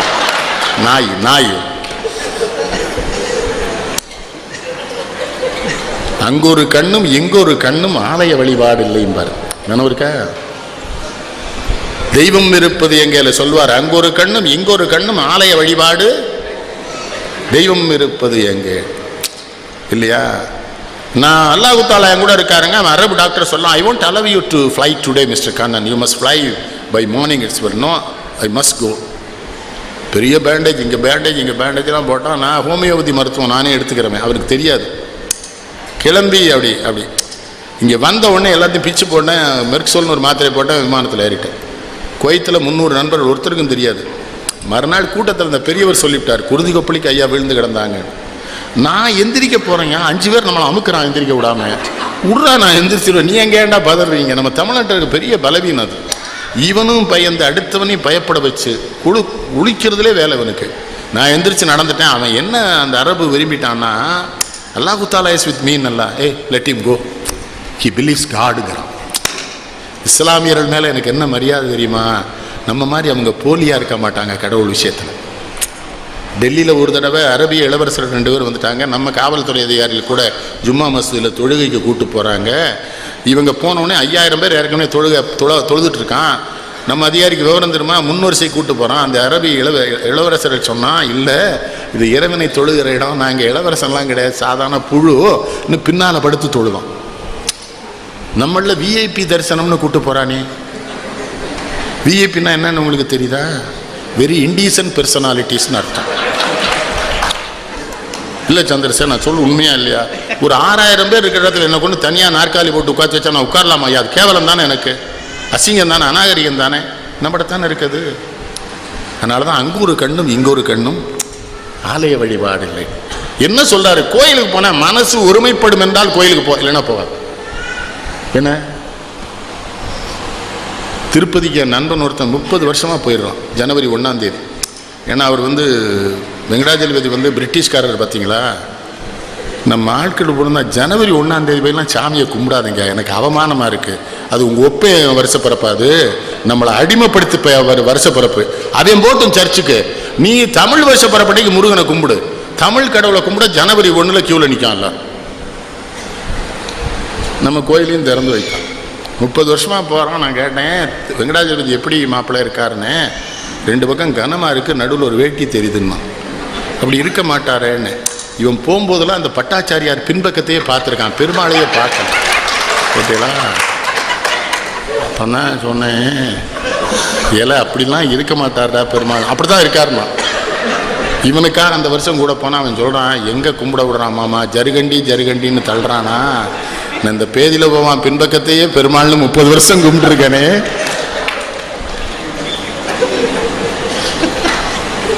ஆறு மனமே ஆறு அந்த ஆண்டவன் கட்டளையார், தேர்ந்து மனிதன் வாழும் வகைக்கு தெய்வத்தின் கட்டளையார். அந்த பாட்டு, இந்த சிவாஜி கணேசன், அவனெல்லாம் கடவுள் நம்மகிட்ட கொண்டு கொடுத்தான் பாருங்க. சிவாஜி கணேசன் எல்லாம் அவன்லாம் ஹாலிவுட்டில் பிறந்திருந்தா எங்கேயோ போயிருப்பான். அந்த ஆள் நம்மகிட்ட பல கெட்டிக்காரன் மாட்டிட்டு சீரழிஞ்சிட்டான். பாரதியார். ஆனால் நம்ம தெளிவாக இருக்கும். அறிவானவே கெட்டிக்காரனை போகிறான், பிச்சை எடுத்து சாக விடுறதுல தமிழனை மாதிரி சிறந்த இனம் உலகத்திலே கிடையாது. அண்ணாச்சி அவள் பாரதியார் செத்தாச்சு, சோத்துக்கு இல்லைங்க. அட சண்டாளே, அவன் சாகலடா, அவன் காலமானான். 39 வயசுல இருந்தான், இன்னைக்கு இருக்கிறானே பாரதி. செத்தா போனா, கண்ணதாசன் செத்தா போனார், 24ஆம் தேதி பிறந்த நாளுங்கிறீங்க. போன செம்மொழி மாநாட்டினுடைய 2ஆம் நாள் ஒரு பிறந்த நாள். நான் சொன்னேன், அவர் படத்தை மேடையில் வைக்கல. என்ன இருக்கா? செம்மொழி மாநாடு 23ஆம் தேதி, 24ஆம் தேதி அவருடைய. 24ஆம் தேதி பிறந்தவங்க தமிழ்நாட்டில் யாரெல்லாம் தெரியுமா? இன்றைய முதல்வர் ஜெயலலிதா 24ஆம் தேதி, கண்ணதாசன் 6ஆம் நம்பர். கொஞ்சம் முரடாக இருப்பாங்க. கவிஞர்கிட்ட அப்படி கிடையாது. குடிக்கிறதுலாம் நான் சொல்லல. வாலி வாலி ஒரு பாட்டு எழுதுனா, நேர்மை. மாதவி பொன்மையிலால் தொகை விரித்தாள் வாலி பாட்டு. கவிஞர் பாருங்க, சின்ன பிள்ளை மாதிரி விஸ்வநாதன்ட்ட, விச்சோ இந்த பாட்டு நான் எப்பண்டா எழுதுனேன்னு இருக்காரு. உடனே விஸ்வநாதன் சொல்லியிருக்கா, அண்ணா அது நீங்கள் எழுதல, வாலி ஐயங்காரா எழுதுனா, வா அவனுக்கு போய் பாராட்டு சொல்லுவோன்னு போயிருக்கேன். இப்போ வாலி சொல்கிறாரு, நான் அதை வேற மாதிரி வாலி விழாவில் சொன்னேன், என் பாட்டில் மயக்கம் ஏற்படுகிற பொழுதெல்லாம் எனக்கு மயங்குவதற்கு பாட்டில் அளிப்பார் கண்ணதாசன். வேட் 69 மைண்ட் போகிறான், இந்த ஐயங்கார் சாப்பிட்றான், இந்த பாட்டு சூப்பராக போகிறான், அவரை ரொம்ப நன்றி அண்ணா. யாரு? வாலி. போட்டியில் பாருங்க, இன்னொருவன் வளரக்கூடாது, இன்னொருவன் வர, அந்த நேரத்தில் அவரை கிடையாது, குழந்தை மாதிரி அவர். அவன் எழுதின பாட்டுன்னு தெரியுதா, போய் பாராட்டணும்ல, மனசு வரணும்ல. இப்போ மாட்டேங்கிறானே, முதல்ல இப்போ பாட்டே எழுத மாட்டேங்கிறான், அது வேற விஷயம்னு வச்சுக்கிடுங்களேன். இப்போ பாட்டாக எழுதுறானுங்க, சில விட சொல்லக்கூடாது. இப்போ அந்த பையில வேற வருத்தம் போயிடுவான், ஐயா வாழைப்பாடிக்கும் போய் எங்களை சொல்லிட்டாருன்னு. ஒரு பையன் இருக்கான், ஐயா என் கவிதையை எடுத்து ஒரு பாட்டில் எழுதியிருக்கான். எழுதிட்டு என்ன பண்ணுவானா, அந்த அறைக்குள்ளே இருந்து நெல்லைக்கண்ணன் ஐயாவுக்கு நன்றி நன்றின்னு போனான். அப்துல் ரஹ்மான் கவிதை எடுத்து பாட்டு எழுதுறது, அப்துல் ரஹ்மானுக்கு நன்றிங்கிறது என்ன ஒழுங்கினது. கண்ணதாசனுக்கு எல்லாம் அவர் வரும், அவருக்கு ஊற்று. காதலை பற்றி சொல்லு, வாழ்க்கை படகுன்னு ஒரு படம், ஜெமினி படம் வந்தது தெரியுமா, தேவிகாவும் ஜெமினி கணேசன் நடிப்பாங்க. சில படத்தை பற்றி நம்ம சொல்வதனாலேயே நம்முடைய வயது மக்களுக்கு தெரிந்து விடுகிறது. அப்பவுமே இந்த ஆள் பார்த்துருக்கான், யான் வயச வருதா இல்லையா சங்கடம். இதுக்காக சில விஷயங்களை மறைக்க வேண்டியிருக்கு. எனக்கு காந்தியோட பழக்கம்னா முடிஞ்சு போச்சு. 100 இருக்கும் போலுக்க இன்னும் ஜாக மாட்டுக்கானே அம்மா. என்னது வாழ்க்கை படகுன்னு ஒரு படம், ஜெமினி கணேசன் ஜமீன்தார் மகன், இந்த பிள்ளை ஒரு நடனம் அங்கே காதலிச்சிருவான், அது பிரச்சனை வரும். அந்த பிள்ளை அருமையாக அந்த பாடல்லே சொல்லும், அப்பா இருப்பார் ஜமீன்தார், ரொம்ப அருமையாக, உன்னைத்தான் நான் அறிவேன், மன்னவரை யார் அறிவார், என் உள்ளம் எனும் கோவிலிலே உன்னை என்று யார் வருவார், காதலித்தல் பாவம் என்றால் கண்களே பாவம் என்றோ, கண்களே பாவம் என்றால் பெண்களே பாவம் என்றோ, பெண்களே பாவம் என்றால் மன்னவனின் தாய் யாரோ. சண்டாள எங்க கொண்டு விடுறான் பாருங்க அந்த காதலை. காதலித்தல் பாவம் என்றால் கண்களே பாவம் என்றோ, கண்களே பாவம் என்றால் பெண்களே பாவம் என்றோ, பெண்களே பாவம் என்றால் மன்னவனின் தாய் யாரோ. உங்க அம்மா யாரான்னு கேட்கணும். அதுக்கு என்ன அர்த்தம்னா, உன் தந்தையை உன் தாய் காதலித்திருக்கவில்லை என்றால் நீ வந்திருக்க மாட்டாய், நீ வந்ததுனால தான்டா நான் உன்னை பார்த்துட்டேன். அதுக்கு தொடர்புக்கு சுமை தாங்கி படத்துக்கு போகணும், ஸ்ரீதர் படத்துக்கு. அந்த பொண்ணு அதுலேயும் தேவிகா தான் வருவா, அதுலேயும் ஜெமினி கணேசன் தான் வருவான். என் அன்னை செய்த பாவம் நான் மண்ணில் வந்தது, என் அழகு செய்த பாவம் நீ என்னை கண்டது. இது என் அன்னை செய்த பாவம் நான் மண்ணில் வந்தது, என் அழகு செய்த பாவம் நீ என்னை கண்டது, இதில் கண்கள் செய்த பாவம் நாம் காதல் கொண்டது. அடுத்ததான் யா கண்ணதாசன், இதில் கடவுள் செய்த பரிகாரம் பிரிவு என்பது. கடவுள் செய்த சுமைதாங்கலாம் என்ன படம், அதில் தான் இந்த இது வரும். மனமிருந்தால் பறவை கூட்டில் மான்கள் வாழலாம். இந்த மயக்கமா கலக்கமால முடிக்கிற பொழுது முடிப்பாரு, உனக்கும் கீழே உள்ளவர் கோடி நினைத்து பார்த்து நிம்மதி நாடு. எங்கள் அம்மா எங்களுக்கு அடிக்கடி சொல்றது, தாழ்ந்தார கண்டு வாழ்வார கண்டு வருத்தப்படாமல் தாழ்ந்தார கண்டு சந்தோஷப்பட்டுக்கோ. உனக்கு கீழே நிறைய பேர் இருக்காங்கப்பா, மகிழ்ச்சியாரு, வாழ்க்கையை எடுத்துக்கணும். நம்மகிட்டே வருத்தப்படுறானே யாரு கேட்டா, மணிகண்டன் கேட்டது, ஏயா தொடர் வண்டியில் வந்தான்னு. தொடர் வண்டியில் வர விட மாட்டேக்கான் தலைவரை. அவனும் பயணம் பண்ணுறான், நானும் பயணம் பண்ணுறேன். நானும் காசு கொடுத்து சீட்டு வாங்கியிருக்கேன், அவனும் வாங்கியிருக்கான். அவன் வேலைக்கு போகிறான், நான் என் வேலைக்கு போகிறேன். சும்மா போக வேண்டியதானே ஐயா, போகிறானா? நீங்கள் போயிருக்கும் பார்ப்பீங்களா, சும்மா இருக்க மாட்டான். என்னன்னாச்சே சென்னைக்கா கோவம் வருமா வராதா? சரி, இப்போ அரசியல் இல்லையோ? இல்லை. ஆனாலும் காங்கிரஸ் கட்சி உங்களை ரொம்ப ஏமாத்திட்டு அடுத்து நான் அவன்கிட்ட என்னையா பண்ண, நான் என் வேலைக்கு போகிறேன், அவன் வேலைக்கு. நான் அவன்கிட்ட எதாவது கேட்டேன், நான் நீ எங்கே போகிற, எதுக்கு போகிற, இப்படி படுத்துறானே. இப்போ மகிழ்ந்துன்னு வைங்க, நானும் என் ஓட்டுநர் பிரச்சனை இல்லை பார்த்தீங்களா. இப்போ நான் நினச்சேன்னு வைங்க, வாழைப்பாடி வழியாக போகிறேன், நான் போய் சந்திரசேகரை பார்த்து போமே, கோவை போய் பார்ப்போமே, பொருளாளரை நிச்சயம் பார்ப்போமே. அது ஒரு கணக்கு வச்சிருக்கணும்ல. அது எது நெல்லை ஜெபமணி தாத்தா இருந்தார்ல, நம்ம காங்கிரஸ் மேடையில் பேசுவார்ல, அவர் ஒரு அருமையான வேலை செய்வார். கூட்டம் முடிய போகிற நேரத்தில் இந்த கூட்டத்தை ஏற்பாடு செஞ்சார் நம்ம தொண்டை முருகன் எங்கடாம்பார், அவன் வருவான், அவனை கையை பிடிச்சிக்கிடுவார். இவன் இல்லைன்னு அந்த ஊர்ல காங்கிரஸ் கூட்டம் நடக்க மாட்டான் சொல்லிட்டு என்ன உன கையை விடவே மாட்டார். என்ன தாத்தாங்க ரூபாய் கொடுக்காம போனா ஊருக்கு போக முடியாது.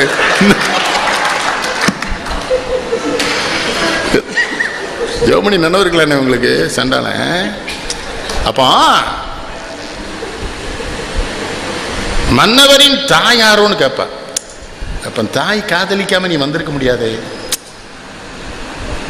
எத்தனை பாட்டு எத்தனை பாட்டு எத்தனை பாட்டு. அப்புறம் தான் தாலாட்டு வரும். மலர்ந்தும் மலராத பாதி மலர் போலே வளர்ந்த வெளி அண்ணன் வந்து விடிந்தும் விடியாத காலை பொழுதாகி விளைந்த கலை அன்னமே.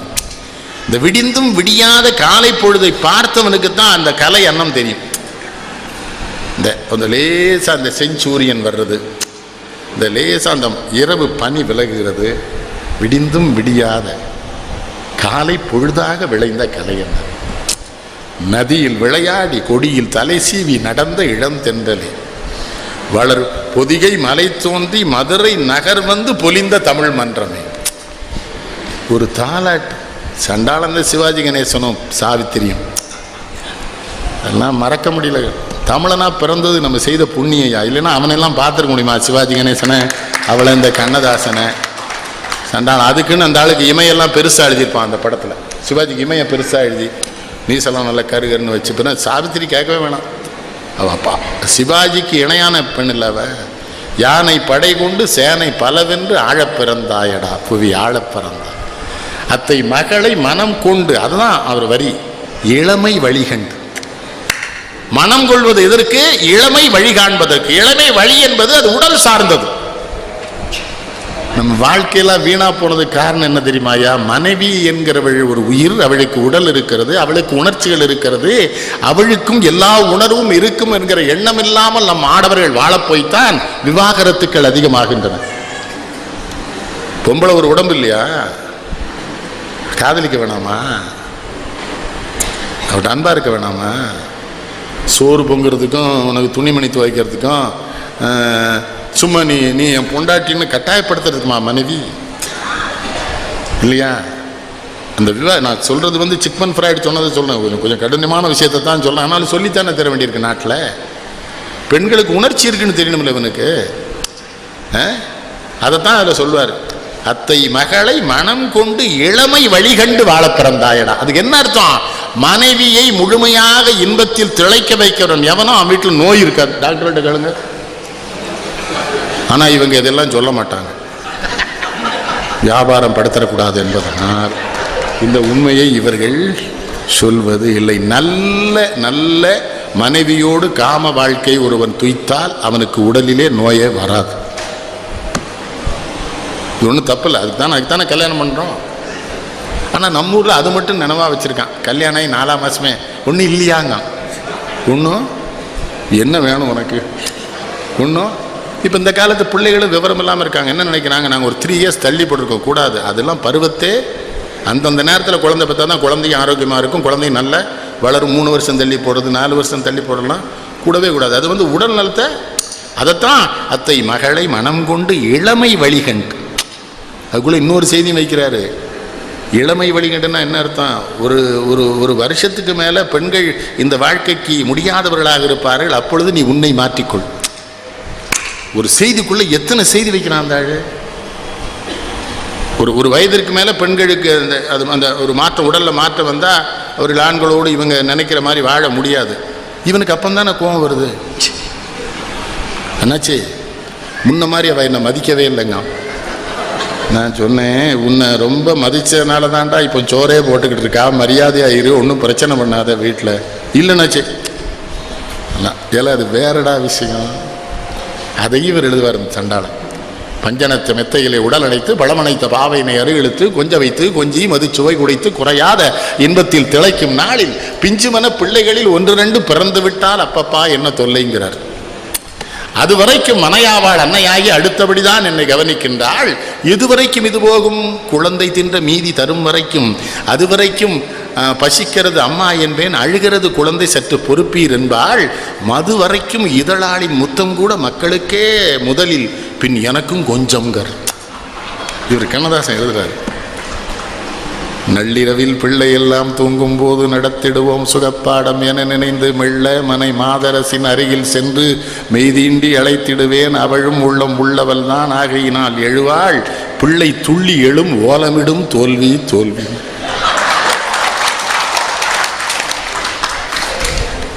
கள்ளனை ஓர் தேள் கடித்த கதையும் காதர் கதை நடுவில் பிள்ளைகளும் கதையும் ஒன்றே பார்.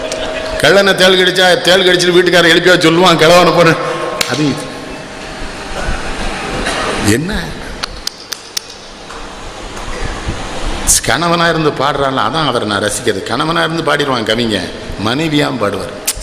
மனைவிளக்கை காதல் கொண்டு அடைக்கும் போது மக்கள் ஒரு தொல்லை என்று மலரில் கண்டீர். என விளக்கம் கேட்பதனில் எழில் மகவு பிறந்ததென்பின் கணவன் தொல்லைம்பா. மணி வடிக்கும் இருள் விளக்கின் ஒளியைப் போலே மக்களின் முன் இருளாவான் கணவன். கனி மணக்கும் மது வாயர் பிறந்து விட்டால் கணவன் உள்ளம் துறவரத்தை நாட வேண்டும். அந்த அம்மா ஒரு அருமையான கேள்வி கேட்பா. 1000 பேர் முன்னிலையில் கணவன் மார்பில் அணைந்து ஒரு முத்தம் தந்தால் நாயிவள் என்று உரைப்பார்கள்.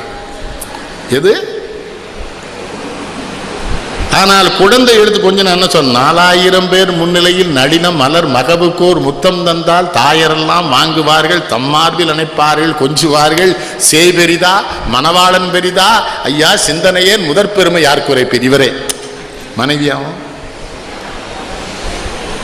என்ன அவரை மாதிரி ஒரு கவிஞன் பிறக்கவே. கட்டிலுக்கு வாயிருந்தால் கதரும், அந்த காதலுக்கு வெறி என்ற பெயர் தான் உண்டு. தொட்டிலுக்கு கையிருந்தால் அணைக்கும். அடுத்து போடுவான் பாருங்க ஒரு வார்த்தை. பிள்ளை தொட்டதனில் பிணம் கூட விழித்து பார்க்கும். பிள்ளை தொட்டதனில் வட்டிலே சோறிடுவோம் இருவருக்கும், மகவுண்ணும் அழகைத்தான் பார்த்திருப்போம். தட்டறிந்து மகவுக்கு எடுத்து வைப்போம், சாதம் என கேட்டால் தான் அவருக்கு. எனக்கு தெரிஞ்சு தமிழ்நாட்டில் நான் நிறைய படிச்சிருக்கதா எல்லாரும் சொல்றாங்க. நான் படிக்கல, நான் முட்டாள்னு எனக்கு தான் தெரியும். ஆனா இருபுறமும் நின்று பாடுகிற கவிஞர்களை எனக்கு தெரிந்து கம்பனுக்கு பிறகு கவியரசு கண்ணதாசன் ஒருவன் தான். அதை 2 புறமும் அது கம்பன் தான் முடியும். கம்ப ராமனாவும் நின்று பாடுவான், சீதையாவும் நின்று பாடுவான், சூர்பனையா நின்று பாடுவான், வாலியா நின்று பாடுவான், கும்பனா நின்று பாடுவான், சுக்ரீவனா நின்று பாடுவான், வீடனா நின்று பாடுவான், லட்சுமணனா பாடுவான், சத்ருகனா, எல்லாம் அவன் தானே, கம்பன் தானே. அதானே இவரு இல்ல. ஒரு வாழ்க்கைக்குள்ள இருக்கிற சுகங்கள் உங்கள்கிட்ட எல்லாம் சொல்றேன் ஐயா. நம்ம முட்டாளுங்கிற நினைவோடு இருந்தா தான் நமக்கு அறிவே வரும். கொஞ்சம் படிச்சுட்டு பெரிய ஆள் நினைக்கிறானே, எல்லாமே நான் தாங்கிறானே, சொல்லவே கூடாது.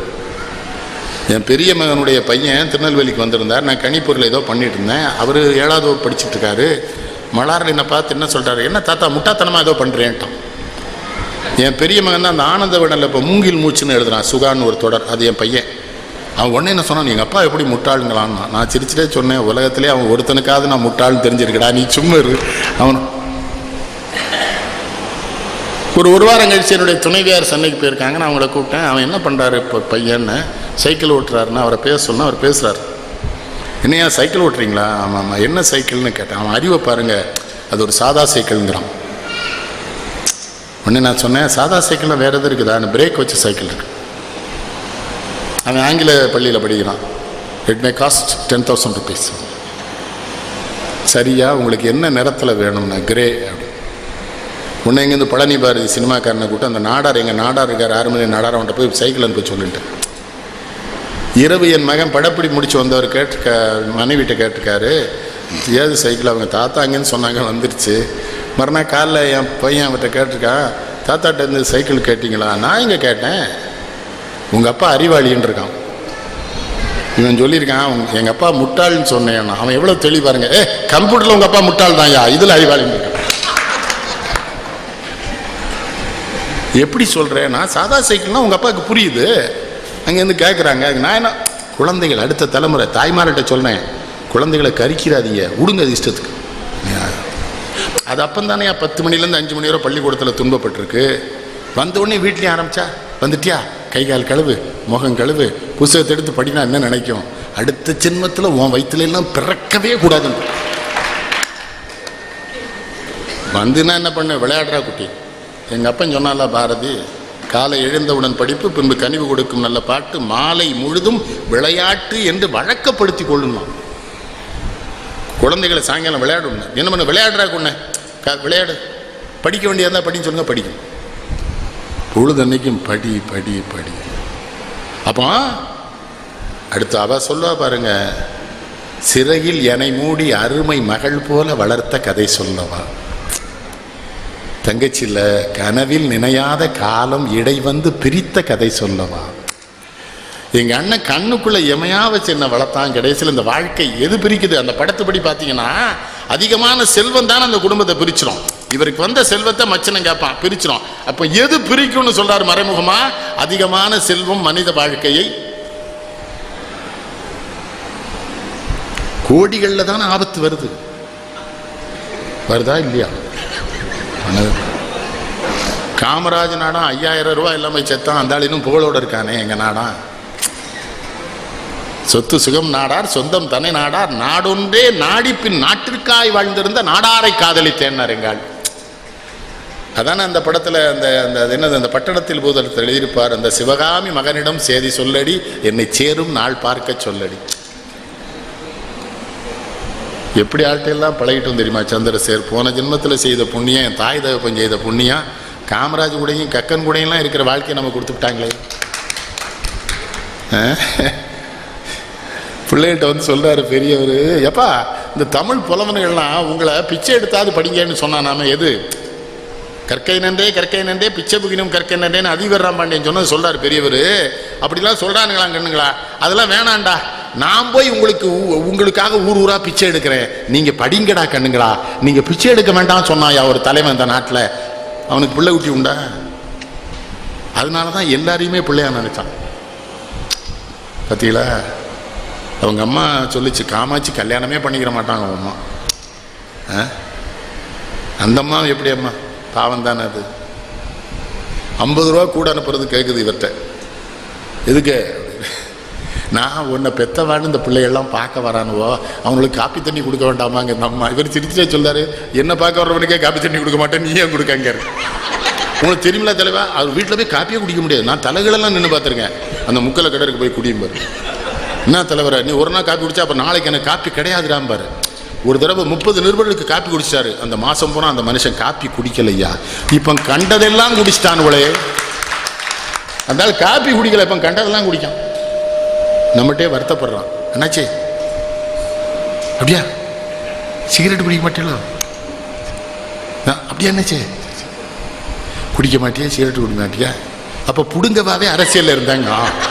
எவ்வளவு கொழுப்பு பார்த்தீங்கன்னா. இப்ப அரசியல்னா என்ன முடிவு பண்ணியிருக்கான் பத்தில, எல்லாம் சீரவே தான். நம்ம ஒழுங்கீனத்தையே ஒழுக்கமாக்கிட்டோம். இப்போ ஒழுங்கீனம் பூரா ஒழுக்கமாயிட்டு. அதான் அவர் பாடுவார், ஆண்டவன் படைச்சான் ஏங்கிட்ட கொடுத்தான் அனுபவி ராஜான்னு அனுப்பிச்சு. எல்லாம் சிவாஜி பாயிட்டு வருவார் இல்லையா? படைத்தானே மனிதனை கடவுள் படைத்தானே கொடுத்தானே. அவருக்கு என்னன்னா, அவர் காதல் வாழ்க்கை. அவரை காதலித்த பெண்களும் நிறைய, நம்ம பொய் சொல்லக்கூடாது. அவர் மிகப்பெரிய கவிஞர், ஒரு அறிவாளி. இந்த பெண்கள்ட்ட ஒரு பலவீனம், ரொம்ப புகழ் பெற்றவனாக இருந்தால் அவனோட பழகலாம்னு நினைப்பாங்க. அதை எவன் தவிர்க்கிறானோ அவன் ஞானி ஆயிடுவான், மேதை ஆயிடுவான்.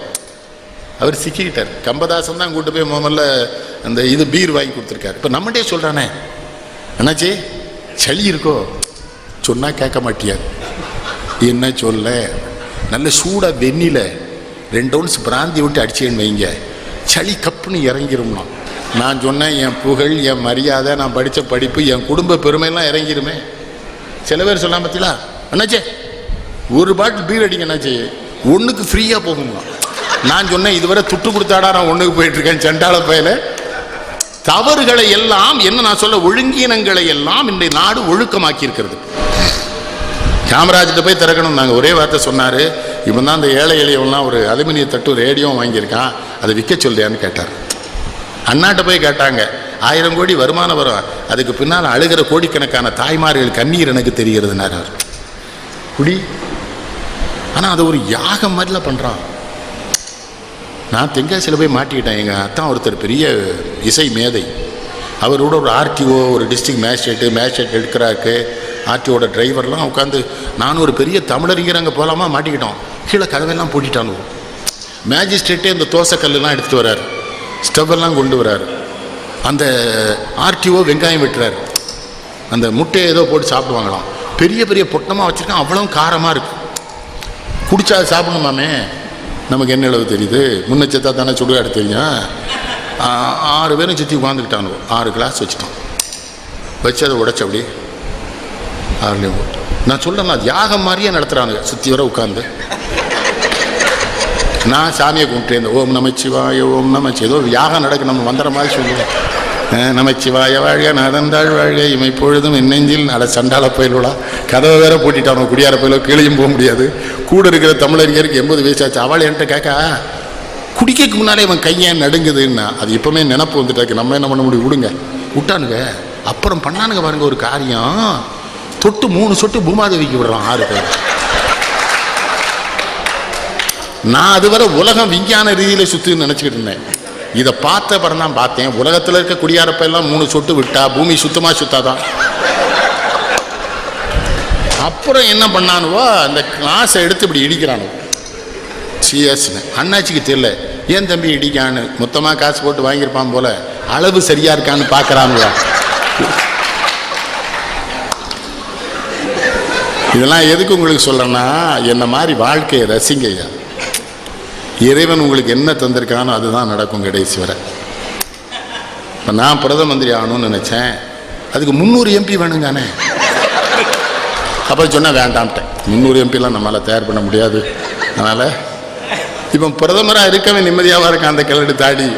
அவன் படுற துன்பம் உலகத்தில் வேறு எந்த நாட்டு பிரதமரும் பட மாட்டான் ஐயா. அவஸ்தைப்பட்டுக்கிட்டு இருக்கான், விடவும் மாட்டேங்கானுவோ. அந்த அம்மாட்ட சொல்லி சொல்லி பார்த்துருக்கான், என்னை விட்டுருங்க அம்மான்னு. அது விட மாட்டேங்குது அந்த அம்மா. அம்பாட்டு சங்கடப்பட்டுக்கிட்டு அம்பாட்டு போகிறான், அம்பாட்டு வாரான். என்னையான்னு கேட்டான், என்னன்னு ஒன்றும் சொல்ல முடியலடா. நான் எவனை சொல்ல, எவன் எப்போ கைதாவான்னு. அவருக்கு என்ன பிரதமர் இருக்கும் பையன் வந்துட்டு தான், நம்மளை என்னைக்காவது கைது பண்ணாலும் பண்ணுவான் போல தெரியுது. நம்ம இந்த நாட்டில் பிரதமர் ஆயிட்டோமே அப்படின்னா அவரு கிடந்து புரியல எனக்கு. நீர்வழிப்படுவோம் புனை போல் ஆறுயிர் முறைவழிப்படுவோம் என்பது தரவர் சொன்னாலாம் கணியன் பூங்குன்றேன். விதி வழி வாழ்க்கடா, நீ உன்னை உருவாய் போய் பேசப்படாது. நம்ம அப்துல் கலாம் இருக்காங்கல்ல, அவங்க ஏன் ஜனாதிபதி ஆனாங்க? அன்றைக்கு இருந்த அரசாங்கம் நாங்கள் மதச்சார்பற்றவர்னு காட்டிக்கொள்ள இவர் போயிருக்கக்கூடாது அந்த பதவி. இவருக்கு அந்த பதவிக்கு சம்மந்தம் கிடையாது. நம்ம நாட்டில் இன்னொரு சங்கடங்க, ஒரு ஆள் ஒரு பெரிய பதவிக்கு வந்தானா அவன்கிட்ட எல்லாம் சொல்லுவாங்க, அந்த ஆள் கனவு காணுங்கிறார். உங்களுக்குலாம் ஒரு செய்தி சொல்கிறேன். ஹைதராபாத்தில் ஒரு பேசுகிறாரு, தூர்தர்ஷனில் காட்டுறான். ஒரு 7 வயசு முஸ்லீம் பெண்ணு அவர்கிட்ட கேட்குது, did you dreamed about your presidentship in your childhood? கலாம்கிட்ட கேட்குது ஒரு முஸ்லீம் பெண்ணு, உன் சின்ன வயசில் நீ இந்தியாவின் குடியரசுத் தலைவராவா என்று கனவு கண்டாயாங்க. இவர் அப்படியே நிற்கிறார், நோ, அல்லாஹு தாலா made you the president of this country. Only through God's blessing you become the president of this country. Don't ask them to dream. செத்துட்டார். நம்ம பத்திரிகைக்காரன் அதை எழுத மாட்டான். அது எழுதுவானா? நித்யானந்த சாமிகளுக்கும் ரஞ்சிதாவுக்கும் என்ன தொடர்பு? இதுல பாதிப்பே இதை எழுதுறது என்னன்னா, ரஞ்சிதா இவனுக்கு கிடைக்கல, சாமியாருக்கு கிடைச்சிட்டாலன்னு எழுதுறானே ஒழிய, சாமியார் தப்ப நான் எழுதுறான் அந்த நாய் வருத்தம் தானே. ஆனா அவன் சாமியார், நல்ல சாமியார் பத்திலா, ஜெயிலேருந்து வந்த உடனே தீயில் தவம் இருப்பேன்னா. நான் அப்போ ராவணன் அந்த காலத்தில் தீயில தான் நின்று அங்கங்களெல்லாம் அறுத்து போட்டான். அவன் அந்த நாய் சுற்றி வர தீய போட்டு நடுவில் உட்காந்துக்கிட்டான். அதான் எங்கூர் சுப்பியாப்பில் உட்காருவானே, நீ என்னல சாமியார்?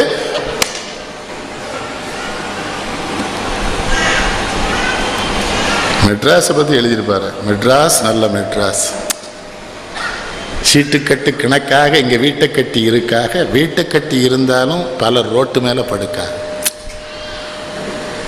ஒரு ஏற்றத்தாழ்வை, 2 வர்க்கத்தை ஒரு சின்ன பாட்டில் சொல்லார் பாருங்க. சீட்டுக்கட்டு கணக்காக இங்கே வீட்டை கட்டி, நீங்கள் நல்லா பாருங்க, உதயம் தேட்டர் கிட்ட படுத்து கிடப்பான் பார்த்தீங்களா நைட்டு, ஒரு 200 பேர்.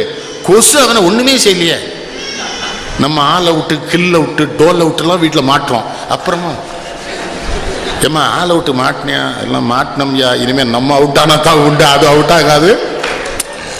இந்தியா முழுவதும் எல்லா மாநிலத்திலையும் சுகாதாரத்துறை மந்திரி இருக்கான்ல, எவனாவது கொசு ஒழிச்சிருக்கானா ஐயா? எத்தனை மந்திரி இருக்கான், பெரிய மேதைகள்லாம் இருக்கான், பெரிய பெரிய டாக்டர்ஸ்லாம் இருக்கிறான்ல. அதான் சொல்றாரு, இந்த உதயம் தேட்டர் கிட்ட படுக்க எத்தனை கொசு தெரியுமா? அவன் நல்லா தானே இருக்கிறான். நான் அவன்கிட்ட ஒருத்தனை கேட்டேன், அந்த கொசுவைகளே கடிச்சு அதனால் என் விஷமாயிட்டு உடம்பு, இனிமேல் கொசு கடிச்சா அதான் செத்து போகும்தான்.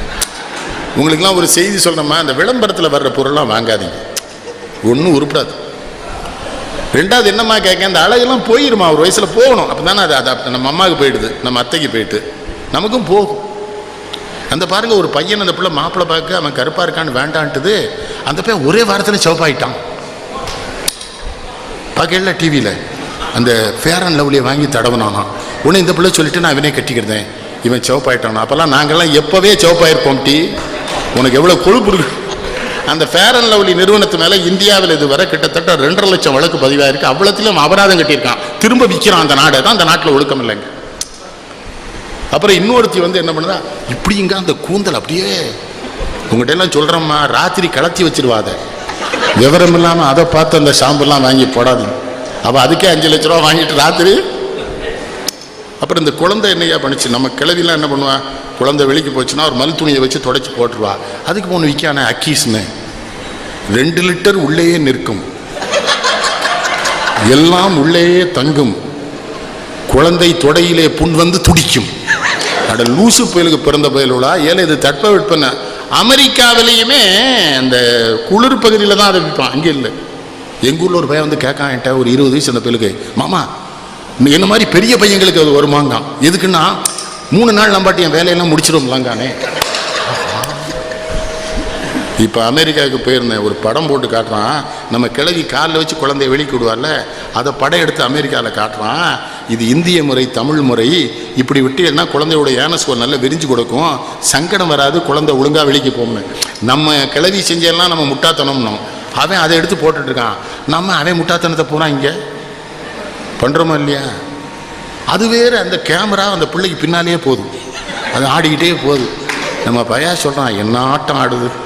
நான் உங்களுக்கு சொல்கிறேன், நம்ம பிள்ளைகளெல்லாம் கெடுத்துறாங்க. அதான் அவர் எழுதுவார், வைக்கலாலே கண்ணை குட்டி மாடி எப்போ போட்டுது, கக்கத்தில் தூக்கி வச்சா கத்தலையே என்னது. அடுத்து ஒரு வார்த்தை போடுவார், வெக்கங்கெட்ட புள்ளிகளா வாழ பட்டணத்தில். நான் என்ன கேட்கிறேன், ஒரு தாய், ஒரு மனித தாய் தன் குழந்தை இழந்து விட்டாள் என்றால் ஒரு பொம்மை குழந்தைய கொண்டு அவட்ட கொடுப்பியா நீ? உன் குழந்தைக்கு பால் தருகிற மாட்டை ஏமாற்றுகிறதெல்லாம் வைக்கல வச்சு, அப்புறம் நீ ஆட்சிக்கு வந்தா வைக்கல வச்சு தாண்டா எனக்கு கண்ணு குட்டி காட்டுவ மக்களுக்கு, அந்த புத்தி தானே உனக்கு வரும். அதான் வைக்கலாலே கண்ணு குட்டி மாடு எப்போ போட்டு கக்கத்தில் தூக்கி வச்சா வெக்கங்கெட்ட புள்ளிகளா வாழ. யாரோ பல பேர் கேட்பாங்க, சென்னையில் வந்திருந்தானே, எனக்கு எங்கள் ஊரில் இருக்கணும் திருநெல்வேலியில். அந்த ஆறு அந்த நண்பர்கள் காலையில் பார்த்தோம், நினச்சேன் எப்படி சௌரியமாக இருக்கல, வெளிநாட்டுக்கு போயிட்டு வந்தாலும் கேட்குறான்ல, சென்னையில் அவன் பாட்டுக்கு போகிறாங்க. அவன் காலில் நீங்கள் மிதிச்சு போனால் கூட வருத்தப்பட மாட்டேங்கிறான், அவருக்கு ஏதோ அவசரம் ஆஃபீஸ் போகிறான்னு போகிறான். என்ன சாப்பிடுதான்னு தெரியல, என்ன செய்கிறான்னு தெரியல. ஒரு ஹோட்டல்லையும் லைட்டும் போட மாட்டேக்கான்.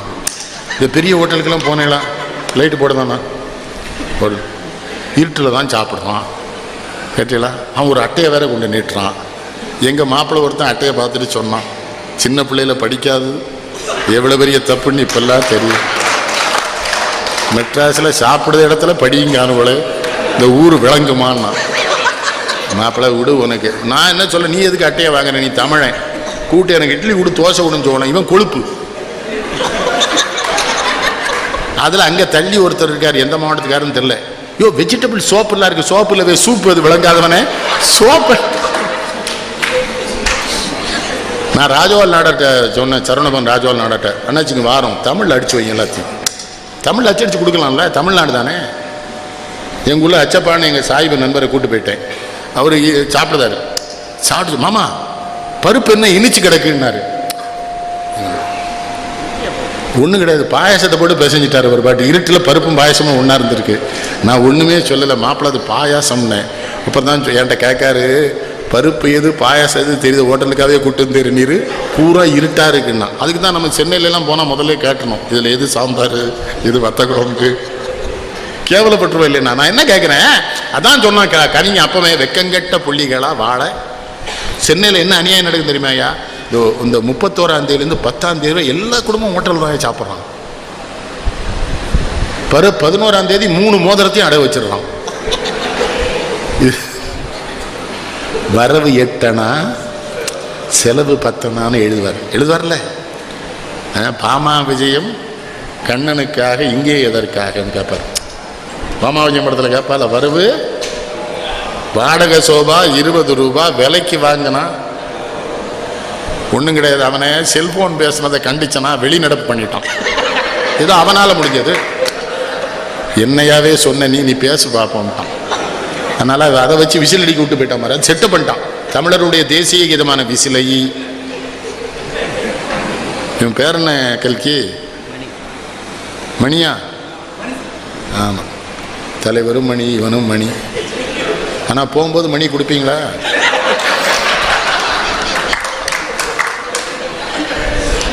என்ன நான் உங்கள்கிட்ட என்ன சொல்கிறேங்க, சந்தோஷமாக இருங்க. சத்தியமாக செத்து போயிடுவோம், அதை மட்டும் உறுதியாக இருங்க. என்னது செத்துருவோம், இல்லைனாலும் ஊர்லேயே ஏற்பாடு பண்ணிடுவாங்க. அவள் வந்து ரொம்ப நாளாச்சு, ஒன்றும் பிரயோஜனம் இல்லைம்மா. இது பையனே சொல்கிறானே, எங்கள் அப்பா எதுலேயுமே லேட்டுங்கிறான். இது அப்போ வரவு எட்டணும், அதுதானே சொன்னார். வெக்கங்கெட்ட மெட்ராஸில் வாழ்றவனை பார்த்தா பாவமாக இருக்கியா? 5 மணிக்கு கிளம்பி அங்கேருந்து 50 கிலோமீட்டரில் போய் வேலை பார்த்துட்டு நைட்டு 9 மணிக்கு வரான். அவன் புள்ள அவனை பார்த்தல, பொண்டாட்டி அவன் கொஞ்சினல. என்னடா வாழ்க்கை? நான் சொல்ல, திருநெல்வேலியில் 2000 ரூபா சம்பளத்தில் மளிகை கடை குமாஸ்தா இருக்கான்ல, காலையில் தாமிரபரணி ஆற்றுல குளிச்சுட்டு அந்த ஈர வேட்டியை காய போட்டு ஈரத்துண்டை இடுப்பில் கட்டிடுவான். அந்த மிச்சம் நீளம் சோப்பை ஒரு தீக்குச்சியில் குத்தி வச்சுக்கிடுவான். அதையும் விட மாட்டான். காய போட்டே வரும்போது என்ன சொல்லுவான், அண்ணாச்சி மன்மோகன் சிங் ஓடிடுமா? ஒன்றும் சரியாக தெரியல, அவ்வளோ பேசுவான். அந்த லெவல் கிராசிங் வரும்போது வேட்டி காஞ்சிரும். வேட்டி இடுப்பில் கட்டுவான், துண்டை தோளில் போட்டுருவான். திருப்படிக்கு வந்தோடனே அவன் வீட்டுக்கு போவான். பழைய சோறு, கொஞ்சம் வெங்காயம். சந்தோஷமா இருக்கானே, இருக்கானா இல்லையா? மெட்ராஸில் போய் பாட 50 கிலோமீட்டருக்கு போகிறான்யா. இந்த ரயிலில் ஒரு டப்பாக்குள்ளே அது சோறோ தாலியோ என்ன திம்பான் என்ன செய்வான்னே தெரியல. பூரா ஹோட்டல்லே சொல்கிறானே, நான் சாப்பிடுங்க. நம்மளை ஞானி ஆக்கணும்னு நினைக்கான். நான் என்கிற அகந்தையை நாம் சாப்பிட்டால் நாம் எறும்புத்தோலை உரித்து பார்க்க யானை வந்ததடா, என் இதயத்தோலை உரித்து பார்க்க ஞானம் வந்ததடா, பிறக்கு முன்னே இருந்த உள்ளம் இன்று வந்ததடா, இறப்பின் பின்னே வரும் அமைதி இங்கு வந்ததடா, சட்டி சுட்டதடா, பாதி மனதில் தெய்வம் இருந்து பார்த்து கொண்டதடா, மீதி மனதில் மிருகம் இருந்து ஆட்டி வைத்ததடா. அதுதான் செய்தி. நம்ம வாழ்க்கை என்னது? தெய்வம் இருக்கு நமக்குள்ள. நம்ம தெய்வத்தை மேலோங்க செய்வதற்கான வேலைகளில் ஈடுபட்டால் அந்த மிருகம் வேலை செய்யாது. நான் அந்த தெய்வத்தை மேலோங்க விட்டதுனால தானே அரசியலேருந்து தப்பிச்சிட்டேன். என்ன கணேசன்? இந்த கணேசனுக்கு நல்ல புத்தியே இல்லை. என் பக்கத்துலேருந்து திரும்ப கூட்டத்துக்கு வர்ற மாதிரி இருக்கான்னு கேட்டார். அப்போமே நினச்சேன், இந்த ஆளுக்கு அடுத்த சேரில் உட்கார்ந்ததே தப்பாக போச்சு. இந்த ஆள் நமக்கு விளங்காத வழிகாட்டுறதுக்கே பொருட்டு வந்திருக்கார் போல தெரியுது. நான் தான் மிருகத்தை ஒழிச்சிட்டேங்கிறலாம், திரும்ப எதுக்கு நீங்கள் என்ன மிருகத்தை கூப்பிட சொல்றீங்க? இந்த நாட்டில் தேர்தலெல்லாம் நிற்கக்கூடாதுயா. 3 தேர்தலில் நின்றுருக்கேன். நான் செஞ்ச பாவம்லாம் அதிலே தின்னுட்டேன். ஏன்னா எவனை கும்பிட்டேன்னு தெரியாது, எதுக்கு கும்பிட்டேன்னு தெரியாது. என்ன ராஜேந்திரன் தப்பிச்சிட்டு இல்லாமா? நீ கொடுத்து வச்சவன். எவனையெல்லாம் கும்பிட்டேங்கிறிய? இந்த தேர்தல் நேரத்தில் ஒரு பெரிய சங்கடம் ஐயா. ஒரு முழு முட்டாப்பை தான் நமக்கு வழிகாட்டுவோம். நம்ம திருக்குறள் படிச்சதுக்கு அங்கே கும்பிடுமா, இங்கே கும்பிடுனா கோபப்படுவான். ஏன் தேர்தல் நின்றுன்னு அவன் கேட்கான். என்னமோ அவன் நம்மளை நிறுத்தின மாதிரி. ஒரு தெருவில் 20 அம்மன் கோயில் இருக்கியா, தெரு மணி அடிப்பான். நல்ல சகுனம் தான் இவன். நம்ம துட்டை கொடுத்தா மணி அடிக்க சொல்லியிருக்கான். எல்லா அந்த பூசாரி என்ன பண்ணுதான், ஆன்னு ஒரு கொட்டாய் கொடுத்தான். உடனே இவன் சொல்லுதான், அம்பாள் வந்துட்டான்னா. நான் சொன்னேன், நுரையீரலுக்கு காற்று போலேன்னா தான் கொட்டாய் வரும்னா. ஓ மூடியா, அதானே உண்மை. நுரையீரலுக்கு காற்று போலேன்னா என்ன மணி கண்டேன்? சரி, நம்ம அம்மனெல்லாம் கும்பிட்டாச்சு. இவன் பாதி கண்ணில் ஊதிய போட்டு எல்லாம் பண்ணி. இந்த கிறிஸ்தவ நண்பர்கள் வந்து சும்மா இருக்கானா? பிஷப்பை பார்த்தீங்களாண்ணா? பார்க்கல. எதுக்குண்ணா? அவர்கிட்ட 10,000 ஓட்டு இருக்குண்ணா. அப்போ சாயங்காலம் போய் வாங்கிட்டு வந்துடுவோமேண்ணே. நீ உருப்படவே மாட்டேங்க. இருக்குன்னு சொன்னால் வாங்கிட்டு. நான் பிஷப்பை பார்க்க போயிட்டேன். நம்ம சாமியார்னா கும்பிட தெரியும், பிஷப்பை கும்பிட தெரியுமாண்ணே? போனோன்னே எப்படின்னு கேட்டேன். அந்த மண்டி போட்டு அந்த மோதிரத்தில் முத்தம் கொடுக்கணும்னா. நான் முத்தம் கொடுத்தேன், அது எச்சியாக இருந்தது. பிஷப்கிட்ட கேட்டேன், என்ன சாமின்னு? அந்த வேட்பாளர் இப்போ தான் முத்தம் கொடுத்துட்டு போனான். துடைக்குனால் நீ வந்துட்டேன்னாரு. அப்போ தான் கேட்டேன், எத்தனை வேட்பாளர் வந்தான்னு? 10 வேட்பாளர் வந்துட்டான்னு. அப்போ ஓட்டு 10,000 1000 பிரிஞ்சுட்டு இது நமக்கு கிடைக்காது. வெளியில் வந்த உடனே இன்னொரு வக்கீல் வந்தான், ஃபீலிக்ஸ் பண்ணான்ட்ட ஒன்று. பிஷப்பை பார்த்தீங்களா? பார்த்தேன்னு. யோ அது ப்ராட்டஸ்டன்ட் பிஷப்பு. கேத்தலிக் பிஷப்பை பார்த்தியான்னு எனக்கு சந்தோஷம். ஓ நம்மளை மாதிரி இவனையும் பெரியவருக்கு போல இருக்குது. மனுஷனுக்கு எச்சி புத்தி. கேத்தலிக் பிஷப்கிட்ட போனால் இந்த எலெக்ஷன் நேரத்தில் துன்பப்படுத்தாம பற்றியில நின்னா தான் இந்த துன்பம் தெரியும். 4 பேர் நிற்கான், அவர் பாவமன்னிப்பு குண்டுக்குள்ள இருக்காரு, அங்கே போய் ஓட்டு கழுங்க. ஏல ஒரு பாவமன்னிப்பு குண்டுல இருக்காரு, அண்ணாச்சி நேரம் இல்லை, இன்னும் 5 ஊருக்கு போகணும்ட்டான். நான் டக்குன்னு அதில் போய் மண்டி போட்டு, சாமி நான் அந்த தொகுதியில் காங்கிரஸ் வேட்பாளராக போட்டியிடுகிறேன். அவர் உடனே பரமண்டலத்தில் இருக்கிற பிதாவே, இந்த பாவி தேர்தல் என்கிற பாவக்களத்தில் காங்கிரஸ் கட்சி வேட்பாளராக நிற்கிற காரணத்தினால் இவனுடைய பாவத்தை ஏற்றி இவனை மன்னிப்பீராகன்னாரு. நான் என்ன பண்ண முடியும், ஆமென்னு என்று சொல்லுவேன்.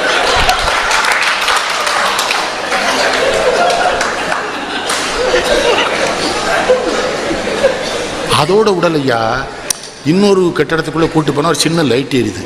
அங்கே எத்தனை பேர் இருக்கானே தெரியல, ஆம்பளையும் பொம்பளையுமா உட்காந்துருக்கான். ஏசு வருகிறார், ஏசு வருகிறார். நான் சொன்னேன், அவருக்கு தான் நம்ம தொகுதியில் ஓட்டு இல்லையே, அவர் ஏன் வர? அங்கேயும் ஒருத்தர் சும்மா இல்லையா. திடீர்னு என்ன பண்ணானுவா, ஆலே லூஜா ஆலே லூஜான்னா பாசரி கூட வந்தல 2 பேருக்கு வேட்டியில் ஒன்றுக்கு போய் என்ன சத்தம் போனா இருட்டுலன்னு. உங்களை சிந்திக்க வைப்பதற்காக இந்த செய்திகளை சொல்லுகிறேன். இது தேர்தலா? யோசிச்சு பாருங்க. முஸ்லீம் நண்பர்கள் சும்மா இருந்தானா பள்ளிவாசலை கொண்டு வச்சு அவனாவே எனக்கு ஒரு குல்லா போட்டு ஒரு 5 கிலோ பூந்தியை வாங்கி அவன் பாட்டுக்கு ஓதுறான். நம்ம பையா சொல்றான் தோக்க ஓதுறானா ஜெயிக்க ஓதுறானே தெரியல அண்ணே. சரி விடு. அவனும் பாருங்க, உருது பேசுற முஸ்லீமுக்கு ஒரு பள்ளிவாசல், தமிழ் பேசுற முஸ்லீமுக்கு அங்கேயும் பேதம். மனிதன் மாறிவிட்டான், மதத்தில் ஏறிவிட்டான். கண்ணதான். இன்பமும் துன்பமும் இயற்கையின் நியதியினர். ஏற்றத்தாழ்வுகள் மனிதனின் ஜாதி. பாரில் இறைவன் படைத்ததையெல்லாம் பாவி மனிதன் கெடுத்து விட்டானேனார். மதத்தில் அதான அது. தேர்தலுக்கும் மதத்துக்கு என்னையா சம்பந்தம்? இருட்டுக்குள்ள ஒரு கிராமத்தில் போயிட்டு இருக்கேன், கும்பிடுங்கிறான், கும்பிட்டுட்டு பார்க்குறேன் எரும மாடு போகுது. நம்ம திருக்குறளை படித்து தாலியை போட்டு அறுக்கவா இல்லை எரும மாட்டை கும்பிட விடுதே இல்லைங்க.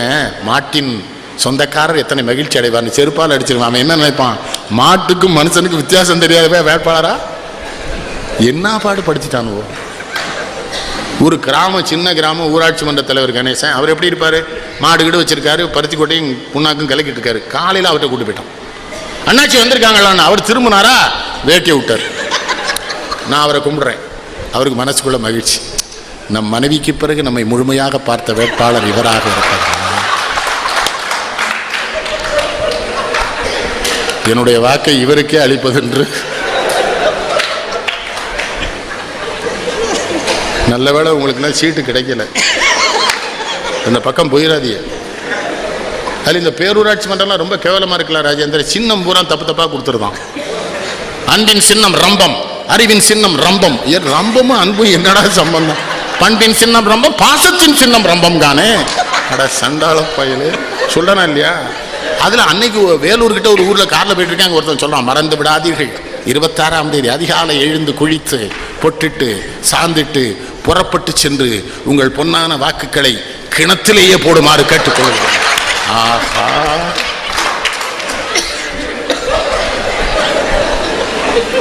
உலகத்திற்கு ஞானம் தந்த நாடு இந்தியா என்று பெருமை பேசுகிறோம். ஆனால் உள்ளூர்ல ஒரு தேர்தல் நம்ம இவ்வளவு கேவலப்படும்.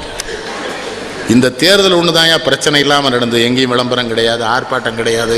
அவன் தேர்தல் ஆணையம் அப்படியே போலீஸ்காரன் போறான் கரெக்டாக இறுக்கி பிடிச்சு. ஒரு பிரச்சனை இல்லை. எங்கேயாவது எந்த சண்டியனாவது வெளியே வந்தானா? எவனாவது ஒரு இருச்சிதான். சட்டம் இருக்கு.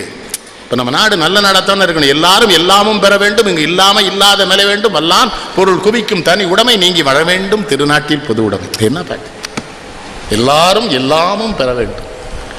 இங்கு இல்லாமல் இல்லாத நிலை வேண்டும். வல்லான் பொருள் குவிக்கும் தனி உடைமைன்னா இது அம்பானி. அவன் திறந்த பெட்ரோல் பங்குகள் எத்தனை இப்போ திறந்திருக்கு சொல்லுங்க கணேசன்? மூடிட்டான்ல எல்லாத்தையும். அவன் தானே he decides the finance minister of this country. அதான ராஜேந்திரன். அம்பானி தான் அந்த நாட்டில் அவன் நிதியமைச்சராக இருக்கணும்னு திட்டமிடுறான் இல்லையா? ஏதோ நம்ம கிழவி காய்கறி வித்தி பிழைச்சிக்கிட்டு இருந்தா, இஞ்சி வித்தி பிழைச்சிட்டு இருந்தா, கரும்பு அதையும்லாம் அவன் எடுத்துக்கிறான். எந்த தலைவனாவது வருத்தப்படுறான்னா, அந்த கிழவி பிழைச்சிக்கிட்டு இருந்தா அதை வித்து, அதெல்லாம் அந்த மீன் வித்து பிழைச்சா, கருவாடு வித்து பிழைச்சா, அதெல்லாம் அவன் அதுக்குள்ள வந்தானா என்ன அர்த்தம்? அதான் வல்லான் பொருள் குவிக்கும் தனி உடைமை நீங்கி வர வேண்டும். திருநாட்டில் பொது உடைமை என்ன இருக்கிறது? கிணற்றில் இருந்து கொண்டு உலகளப்பார்னர். சிலர் விளக்கை மடியில் வைத்து மறைத்திருப்பார், நெருப்பை மடியில் வைத்து மறைத்திருப்பார். அந்த நீசரை யார் உலகில் பொறுத்திருப்பார்? பாலன அழுவோருக்கு பால் தருவோம். அடுத்து என்ன சொல்றார்? பசும் கூழன துடிப்போருக்கு சோறிடுவோம். அடுத்த வார்த்தை தான், தாயகம் காப்போரின் தாழ் பணிவோம். யார் நல்லவனோ, எவன் பெரியவனோ, எவன் ஒழுக்கமானவனோ அந்த தலைவர்களை நம்ம போற்றணும், கும்பிடணும். எல்லையில் நிற்கிறான ராணுவ வீரன், அவன்கிட்ட ஜாதி உண்டா மதம் உண்டா கணேசன்? நம்ம வன்னியர் தேவர் நாடாரு கோனார் நான் பார்க்குறாங்க, எல்லா பேரும் ஒன்னாலாம் இருக்கிறான். அதுக்கு ஒரு பாட்டை எழுதிப்பார் தெரியுமா? எல்லாம் உனக்கா. அவருடைய சொந்த படம், சிவகுமார் நடிச்சது. கருநீல மலை மேலே தாய் இருந்தாள், காஷ்மீர பனிமலையில் மகன் இருந்தான், வரவேண்டும் பிள்ளை என்று காத்திருந்தாள், வழி மீது விழி வைத்து பார்த்திருந்தாள். அடுத்து போடுவாரு, பாலூட்டும் போது அவள் நினைத்தாளா பிள்ளை பாரதம் காக்கும் என்று வளர்த்தாளா? தாலாட்டு பாட்டில் அதை இணைத்தாளா பிள்ளை தாயகம் காக்கும் என்று வளர்த்தாளா? வரவேண்டும் பிள்ளை என்று காத்திருந்தாள், என்னை வழி மீது விழி வைத்து. ராணுவ வீரனா நிற்கிறான்லையா? அவன் நமக்கு உறவா தெரியுமா? நமக்கு இல்லையே, நிற்கிறானே. இந்த நாட்டில் பல விஷயங்களை தப்பா சொல்லி கொடுக்குறாங்க. இந்த கார்கில் போர் வெற்றிக்கு காரணம் என்ன தெரியுமா? அந்த மேஜர் ஜெனரல் சொன்னா, ராஜீவ்காந்தி வாங்கின போஃபோர்ஸ் பீரங்கினால்தான் நாங்கள் இப்போ போரையே வெற்றி அடைச்சோம். அந்த குண்டு அந்த பின்னால் இழுத்து அடிக்கும், மேலே மலைக்குள்ளே போய் விழுந்தது. அவருடைய அந்த பீரங்கி இல்லைன்னா நாங்கள் தோத்துருப்போங்கிறான். அதை ஒரு பத்திரிகைக்காரன் எழுதலையே. இந்த நாட்டில் ஒழுக்கம் இல்லைங்கிற உண்மையை எழுதணும்ல. அந்த இராணுவ வீரர்களுக்கு அடுக்குமாடி குடியிருப்பு கட்டி கொடுத்து அதை இவனும் எடுத்துட்டான். அதானே இப்போ பம்பாயில் பிரச்சனை. ஆதர்ஷ் உண்டா இல்லையா? அவன் யார்? நான் அந்த இராணுவ வீரர்கிட்ட பழகுவேன் ஐயா, ஆச்சரியமா இருக்கும். அவன் பஞ்சாப்காரன், இவனை மாப்பிள்ளைன்னு கூடான். நம்மால் அவனை ஒருத்தனை சித்தப்பான்னு கூட்டுட்டுப்பான். அங்கே வந்து இந்த ஜாதி மதம் இனம், ஏன்னா ஒரு இடத்துல போய் நிற்கிறான் பார்த்தீங்களா, ஒரு போர் முனையில எல்லாம் நிற்கிறான். நம்ம சௌரியமா இங்கே அதான் அதையும் எழுதி கேட்டுவார் அந்த மெட்ராஸ் பாட்டில். தேரோட்டம் காரினிலே ரொம்ப திமிரோடு போறவரு, எங்கள் ஏரோட்டம் நின்று போனா அவங்க காரோட்டம் என்ன ஆகும்? அதான் வள்ளுவர் சொன்னதானே, இவங்க வாங்குறதானே. அவங்க பெரிய துறவின்னு வள்ளுவர்கிட்ட ஒரு சாமியார் அறிமுகப்படுத்தினா வள்ளுவர் சிரிச்சுட்டே சொல்றாரு, உளமை இல்லைன்னா துறவி செத்து போயிடுவான்ட்டு. சாமி அவர் துறவி என்னல துறவி? அவனுக்கு பசிக்கும், பசிச்சா சோறு சாப்பிடணும். சோறு சாப்பிடனா ஞானம் வேதம் எதுவுமே படிக்காம உள்றான் பாரு இந்த உளமை ஏழை விவசாயி. இவன் சோறு போட்டா தாண்டா துறவி உயிரோட இருப்பான், குடியரசுத் தலைவர் உயிரோட இருப்பாரு, முதலமைச்சர், பிரதம மந்திரி, அறிஞர்கள், விஞ்ஞானிகள். அப்ப உலகத்துக்கு யார் தகப்பேன்னு வள்ளுவர்கிட்ட கேட்டா உழுகிறானே விவசாயி, இவன் தாண்டா உலகத்துக்கே தகப்பேன். அதான் குண்டகுடி சாமி சொன்னாரு, எவன்லாமோ லெட்டர் பேட் அடிக்கிறான், இந்த உழவர்கள் ஏன் லெட்டர் பேட் அடிக்கிற மாட்டாங்க? சுப்பையா உழவன் இவன் அடிக்கணும் லெட்டர் பேட்னார். லெட்டர் பேட் அடிக்கிற தகுதி இவனுக்கு மட்டும்தான் இருக்கு. அதைத்தான் இவர் எழுதுவாரு. தேரோட்டம் காரினிலே ரொம்ப திமிரோடு போறவரு, எங்கள் ஏரோட்டம் நின்று போனா உங்க காரோட்டம். 1 கோடி ரூபாய் சாப்பிட முடியுமா சந்திரசேகர்? பணத்தை மதிக்காதீங்க. நான் உங்களுக்கு சொல்லித்தரேன். ஏன்ட்ட கோபுறானு பணம் இருந்தால் அப்படி கொடுத்துட்றீங்களம்மா, இருந்த ஆபத்து. மனத்தோட்டம் போடும் என்று மாயவனார் வளத்தோட்டம் பணத்தோட்டம் போட்டதடி என் கண்ணம்மான்னு எழுதுவார் எம்ஜிஆருக்கு. பணத்தோட்டம் தானே கேடு நமக்கு. என்ன சொல்றீங்க? அம்பானியை கைது பண்ண போறாங்க, டாட்டாவை கைது பண்ண போறாங்க, நீரார் அடியாவை கைது பண்ண போறாங்க. அம்பானிகிட்ட பணம் இருந்து என்னத்துக்கு? இப்போ ஏன்ட்டே 1 கோடி ரூபா இருக்கு, நீங்கள் காட்டில் விழுந்துட்டேன், புலியை சரி கட்ட முடியுமா? புலி என்னாச்சும் ஒரு 1 கோடி ரூபா இருக்கு வச்சுக்கிடுங்க. இந்த புலி என்ன தாசில்தாரா சரி கட்ட? ஒரே அடியில் போட்டுரும். உங்களை காட்டுக்குள்ளே விட்டதே தப்பு. உண்டா இல்லையா? அதைத்தானே அவர் கண்ணதாசன் சொன்னார், பணம் ஆபத்துடான்னார். சொந்த அண்ணன் ஏஎல் சீனிவாசன் ஒரு தீபாவளிக்கு அவருக்கு துணி எடுக்க கையில் பணம் இல்லை. பிள்ளைகள் 13 பிள்ளைகள், 12 பிள்ளைகள். அப்போ ஏஎல் சீனிவாசன் பெரிய பணக்கார படத்தை ஏற்பாளர். வீட்டில் போய் ஒரு பெல் அடிச்சிருக்காரு, வந்து என்னடா தம்பின்னு இருக்காரு. பிள்ளைகளுக்கு துணி எடுக்கணும்னா நானே சங்கடப்படுறேன்னு இருக்கான் அந்த ஆள். அப்போ தான் அண்ணன் என்னடா தம்பி என்னடா அவசரமான உலகத்திலே ஆசை கொள்வதில் அர்த்தம் என்னடா, காசு இல்லாதவன் குடும்பத்திலே.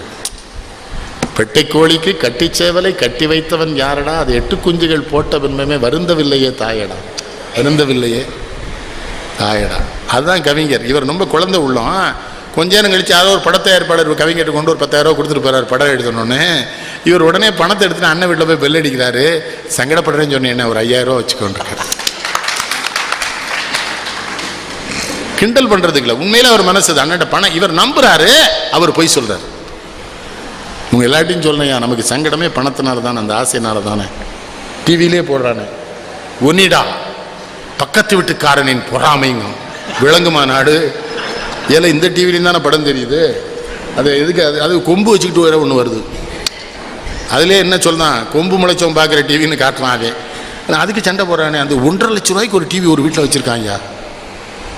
எங்கள் அப்பா அந்த காலத்தில் சொல்லுவாங்க, எங்கள் கிராமத்தில் ஒருத்தங்கன்னா 1.5 லட்ச ரூபாய்க்கு நாங்கள் 3 பொம்பளை பிள்ளைக்கு கல்யாணம் பண்ணிடுவோம் யான்னு. அதுலேயும் அதே தானே தெரியுது. ஆனால் ஸ்ரேயா மட்டும் நல்லா தெரியுதுங்க, உடுத்த மாட்டேங்கிறான். அது நல்ல பிள்ளையாக தான் இருக்கு, நம்ம பார்க்க தான் வேணும். அப்போ இப்போ ஒரு பிள்ளை வந்திருக்க வெள்ளாவில் தமிழ்நாட்டில் அப்புறம் வந்தாச்சு. நீ வயசானவன் உங்களுக்கு கல்கி, நான்லாம் இளைஞன், நீ என்னை அசிங்கப்படுத்தாத. அதுக்கப்புறம் ஜெனிலியா வந்துட்டா.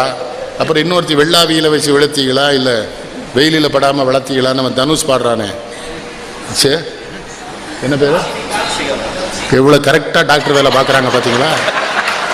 நான் இதுக்காகத்தான் இந்த தூண்டிலேயே போட்டேன். 2 சிக்கு தான் பார்த்தேன், 2 டாக்டர் சிக்கிட்டேன். ஆஷிகா போன்னு சொல்லி விவரம் சண்டாளங்களா. திருவள்ளுவர் எந்த ஊரில் பிறந்தோம்னா ஒருத்தனும் சொல்ல மாட்டேங்கிறான். மகாத்மா காந்தி தாய் பேர் ஒருத்தனுக்கும் தெரியல. ஆஷிகா போன்ஸ்லேங்கார். மோதிலால் சிவகுமார் கரெக்ட் அப்படிங்கார். இவர் எம்எஸ், அவர் எம்டியா, அவர் எம்எஸ், இவர் எம்பிபிஎஸ் இருக்குது. எம்எஸ் நிறைய அறுவை சிகிச்சை பண்றாருன்னு எனக்கு இப்போ தான் தெரியுது. ஆசிகா அவர் கல்கி தமன்னாங்க. அப்போ யுவர் ஓல்டு மேன், தமன்னாலாம் முடிஞ்சு போச்சு. நீ அதெல்லாம் இப்போ சொல்லாது. நீ எப்போ கரண்ட்டில் இருப்போது என்ன கல்கி, ஏன்னா நீ தான் கரண்ட் அவதாரம் கடைசி. கல்கி தானே கடைசி அவதாரம். அதை வச்சும் பாலச்சந்தர் ஒரு படம் எடுத்து அசிங்கப்படுத்தி விட்டாரா. ஒரு சின்ன பிள்ளைய அவள் இஷ்டத்துக்கு பிள்ளை தளம்பரவட்ட கொடுக்க மாட்டேன்னால அந்த பிரகாஷ்ராஜ் வச்சு ஒரு கூத்து. ஐயர்ட்டெல்லாம் சண்டை போடும். ஆனால் நல்லவர் நம்ம குற்றம் சொன்னால் அவர் சொல்லுவார். கண்ணதாசன் சொல்றதுக்கு முன்னால் கொடுத்துருவாங்க. அந்த 7 சுரங்களுக்குள் எத்தனை ராகம், இதய சுரங்களுக்குள் எத்தனை கேள்வி, வாழும் மனிதருக்குள் எத்தனை கலகம். என்ன பாட்டு அது. இந்த ஸ்ரீவித்யா எவ்வளோ அழகு பிள்ளை. கமல் ஏமாத்தின 10 பிள்ளைகள் அதான் முத பிள்ளை. நல்லவன் கமல், சிறந்த நடிகன். வாழ்க்கையிலையும் அவனை மாதிரி நடித்தவங்க. என்னையா இவனெல்லாம் எனக்கு புரியலையா. அவன் ஆம்பளை இல்லைன்னு எல்லாரும் சொன்னாங்க, பிள்ளை பரலன்னு. வாணி கணபதியை விலக்கி வச்சான். அப்புறம் இந்த சரிகான்னு ஒரு வடநாட்டு பிள்ளையை கல்யாணம் பண்ணா 2 குழந்தை பற்றி இவன் ஆண்மையான புரியா. அவள் மாடியிலிருந்து வந்து காயப்பட்டானோன்னு அவளை ஒதுக்கிட்டான். ஐயா ஒன்றுமே இல்லாமல் சென்டென்ஸ் இப்படி ஆரம்பிக்கும். நம்ம எவ்வளோ பெரிய கல்லை. எது என்ன எதும்மா, இல்லை ஏதோ கேட்டிங்களே, இல்லை ரொம்ப நாள் பழக்கமா, அதாம்மா எதும்மா. திரும்ப இந்த பாருங்க, இது உங்கள் திருக்குறள் வேலையெல்லாம். அதுக்கு திருவள்ளுவர் எழுப்பா. திருக்குறள் வேலை என்ன வேண்டாம் சொல்லுங்க என்ன. அப்புறம் புரிஞ்சுக்கணும். ஏம்மா எனக்கு அந்த அம்மா தெரியவே தெரியாது. அது வந்து இல்லையே, ரொம்ப குழஞ்சு பேசிட்டு இருந்தாங்களாம்மா, அதான் பெண்கள். அது நம்மளை சந்தேகப்படலவா. இவன் என்னுடைய உடைமை பொருள், இவன் எனக்கு உரியவன், எனக்கு மட்டும் என்று இந்த உலகம் தீ வளர்த்து என்னை இவனிடம் தந்தது. இவன் இன்னொருவருக்கானவனா ஆவதனால் 2 சிக்கல் ஏற்படுது.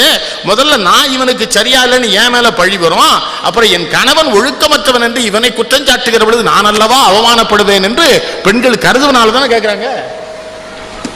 1.5 வருஷம் நான் அவங்களும் எங்கேயும் போல, ஒரு நேரம் தான் சாப்பிடுவேன். அவங்களையே கவனிச்சு மரணம் உறுதி என்று சாந்தா மேடம் சொல்லி நான் கூட்டு போல. அவங்க திருநெல்வேலிக்கு போகணும்னா என்னையா வாழ்க்கை, கழுதப்பைய வாழ்க்கை. இறந்துட்டாங்க, அழுதுகிட்டே இருந்தேன். பசிச்சுட்டியா, எவ்வளோ கேவலமான வாழ்க்கை. அவளுக்காக அழுறேன், என் வயிறு பசிக்குது. மனசு சொல்லுது யாராவது வந்து நீ சாப்பிடுன்னு சொல்ல மாட்டாங்களான்னு சொல்லு. ஒரு நாள் உணவை ஒளி என்றால் ஒளியாய், 2 நாளை கேள் என்றால் ஏலாய். ஔவையார் சொல்ல, வயிறே ஒரு நாள் சாப்பிடாம சொன்னா கேட்க மாட்டுக்க, 2 நாள் சாப்பாடு உன்னோட வாழ்றது அரிதுங்கிற. கேவலம் தானே. இறந்து மறுநாள் நமக்கு பசிக்குது ஐயா. என்ன மனித வாழ்க்கை. அதைத்தான் அந்த வாழ்க்கை என்பது வியாபாரம். வரும் ஜனனம் என்பது வரவாகும், மரணம் என்பது செலவாகும். இந்த வாழ்க்கையை அவரை மாதிரி சுவைத்து நகைச்சுவை ஒரு மாதிரி யார் பாடியிருப்பா. நான் சொல்லிட்டே வந்தேன்னா, அந்த நீரோடும் பொய்கையிலே நின்றாடும் மானே, நெய்யூரும் கானகத்தை கைகாட்டும் மானே. தாலா எது பார்மகளை பார். அதில் ஒரு வரி போடுவார் பாருங்க, நான் காதல் என்னும் கவிதை சொன்னேன் கட்டிலின் மேலே மாமன். அந்த பிள்ளை பதில் சொல்லும், அந்த கருணைக்கு நான் பரிசு தந்தேன் தொட்டிலின் மேலே. மறந்துடாதீங்க, புரிஞ்சுக்கணும். இதை நான் சொல்றது புரியுதா? காதலனும் கவிதை சொன்னேன் கட்டிலின் மேலேன்னு. அந்த பெண்ணு என்ன பதில் சொல்றா? டே, ஒரு மனைவிய முழுமையாக மகிழ்ச்சியாக உடல் சார்ந்து முளம் சார்ந்து ஒருத்த வச்சுக்கிட்டான்னு வச்சுக்கடா, அது கருணைங்கிறான். அந்த பெண்ணுக்கு ஆண் செய்ய வேண்டிய கருணை, நீ அந்த கருணை எனக்கு செஞ்ச இல்லை, அதனால தான் என்ன பண்ணேன், நான் பரிசளித்தேன் தொட்டிலின் மேலே. அதுக்கு முன்னால் ஒரு படத்தில் சொல்வாவா, நான் என்னையே அழித்தேன் அவனிடம், அதில் நானும் மகிழ்ந்தேன் பல முறைம்பா. எவ்வளோ பெரிய மனுஷன் அது! நான் சொல்ல செய்தி நீங்கள் புரிஞ்சுக்கிட்டீங்கன்னு நினைக்கிறேன். இந்த உடல் சார்ந்த வாழ்க்கை என்பது கருணைங்கிறான். பெண்களுக்கு ஆண்கள் செய்கிற கண்ணதாசன் தானே சொல்ல முடியும். இப்படி தாலாட்டு பாட்டு எழுதிட்டு இருவர் உள்ளத்தில் எழுதுவார் தெரியுமா? எம்.ஆர். ராதாவும் டிபி முத்துலட்சுமியும் பாடும். புத்தி சீகாம நீ பெற்ற பிள்ளைன்னு வரவர், இது புன்னகை செய்யுது சின்ன பிள்ளை அத்த சொல்றாரு. ஆறாவதா வந்த செல்ல பிள்ளைன்னு பாடுவார். ஆறாரோ அரி ஆறாரோ அட அசட்டு பய உள்ள ஆறாரோம் பாரு. யார்? எம்.ஆர். ராதா. புருஷ மனசுல பூத்திருந்தேன், தினம் பொழுதும் இரவுமா வாழ்ந்திருந்தேன், வருஷம் ஒரு பிள்ளை பெத்தெடுத்தேன், இப்ப வயசு 26 ஆச்சுமா அந்த அம்மா. இது அவரு அந்த உடனே இவர் திரும்ப பாடுவார் எம்.ஆர். ராதா. ஆறாரோன்னு பாரு, அசட்டு பய உள்ள ஆறாரோம் பாரு. அப்போ அந்த அம்மா சொல்லுவா, புருஷ மனசில் பூத்திருந்தா சொல்லிட்டே வந்துவா, கரெக்டுன்னா சொல்லுவா, குழந்தை நிறைய ஆயிட்டேன்னு வருத்தப்படுவா. ஆசைக்கு பிள்ளை ஆராய்ச்சியும்பா. இவர் சொல்லுவார், அடுத்து தடை செய்ய ஆராய்ச்சி. அதான் அந்த இடத்துல ஒரு குசும்பு வைப்பார். ஆசைக்கு பிள்ளை ஆராய்ச்சின்னா அடுத்து தடை செய்ய ஆராய்ச்சின்னு அடுத்தால் என்ன விடுவார் தெரியுமா? நம்ம ஆசையுடன் பேசி நாளாச்சும் பாரு. அந்த அம்மா சொல்லும், ஆபத்து அங்கேதான் உருவாச்சு, ஆனாலும் தூண்டுது பாட்டு பாரு. என்னது? ஆனாலும் தூண்டுது பாட்டு. அடுத்தது நீ என்ன தாலாட்டு பாரு. ஒவ்வொரு பகுதியும் ஒரு கிளப் டான்ஸ்ல எழுதுவார். விஜயலலிதான்னு ஒரு அம்மா ஆடும். அப்போ இதுவரை ஆண்களை தொட்டதில்லை, எல்லாரும் சரி, பிள்ளை 2க்கு மேல் நான் பெற்றதில்லை பாவா. கிளப் டான்ஸ்ல ஆட வரலாம், ஆடும் பொழுதே ஆடல் படம், பாட வரலாம், பாடும் பொழுதே பாடம் பெறலாம். தேயும் நிலவு தேயும் மறைக்கும், தென்றல் அடித்து ஓயும் மறைக்கும், பாயும் இளமை பாயும். ரசிக்கணும். கே.பி. சுந்தராம்பாளுக்குன்னு எழுதியிருப்பாள. எனக்கு ஒரே ஒருத்தன் கே.பி. சுந்தராம்பாள் ஐநா சபையில் பாடலை எப்படி இருக்கும்?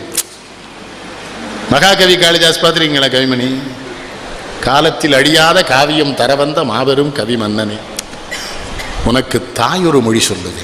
அது அந்தம்மா பாடி. எங்கள் ஊரில் ஒருத்தன் பரமசிவன் ஒருத்தன் இருக்கான், ரொம்ப ரசிப்பான் சினிமா. அவன் தான் சொல்லுவான், திருச்செந்தூருக்கு போயிருக்கான், என்னுடைய நூலில் எழுதியிருக்கேன், மணிகண்டம் படிச்சிருக்கலாம். திருச்செந்தூருக்கு போயிருக்கான், திடீர்னு வந்து எழுப்புறான். என்னென்ன, வாடா முருகனை பார்க்க போனேன், சாயங்காலம் போலான்னு. சாயங்காலம் முருகன் இருப்பானோ மாட்டானோன்ட்டான். நான் சொன்னேன், எதுக்குண்ணே? கே.பி. சுந்தராம்பாள் வந்திருக்கா, அவபாட்டுக்கு வேலைவா காவலா கந்தான்னு அவன் பாட்டு கூட போயிடுவான், வேலை போட்டுட்டு விளங்காத வேலை வாழை எப்பவுமே பார்த்துரும். கேபிஎஸ் எப்படி ரசிச்சிருக்கான் பாரு. திருவிளையாடல் படத்தில் பார்த்தீங்களா? சிவபெருமானா சிவாஜி கூடுவார், சாவித்தில் வேணா இந்தம்மா வந்து வேலைவா கந்தா முருகான்னு நின்றுவான் தெரியுமா முருகன் இல்லையா? எப்படி கேபிஎஸ்? பல்லக்கு பரிவாரம் படையுடன் முடி உந்தன் சொல்லுக்கு விலையாகுமே, மகனே உன் தோளுக்குள் புவி ஆடுமே. கண்ணதாசனுக்காக எழுதிக்கிட்ட பாட்டு அது. ஊருக்கு கதை சொல்வோர் உள்ளத்தை வதை செய்தால் சீர்பெரும் கவி வாடுமே, மகனே தெய்வத்தின் நிலை மாறுமே. யாருக்கும் வாழ்வுண்டு அதற்கு ஒரு நாள் உண்டு, அதுவரை பொறுப்பாயடா மகனே என் அருகினில். எட்லமா பாடும் அது. அது இந்த நாகூர் அனிஃபால்லாம் என்ன பாட்டு அவரு. நம்ம என் கட்சி மாதிரி அவங்க கட்சியிலையும் தோக்கும்போது சீட்டு கொடுத்தாங்க அவருக்கு.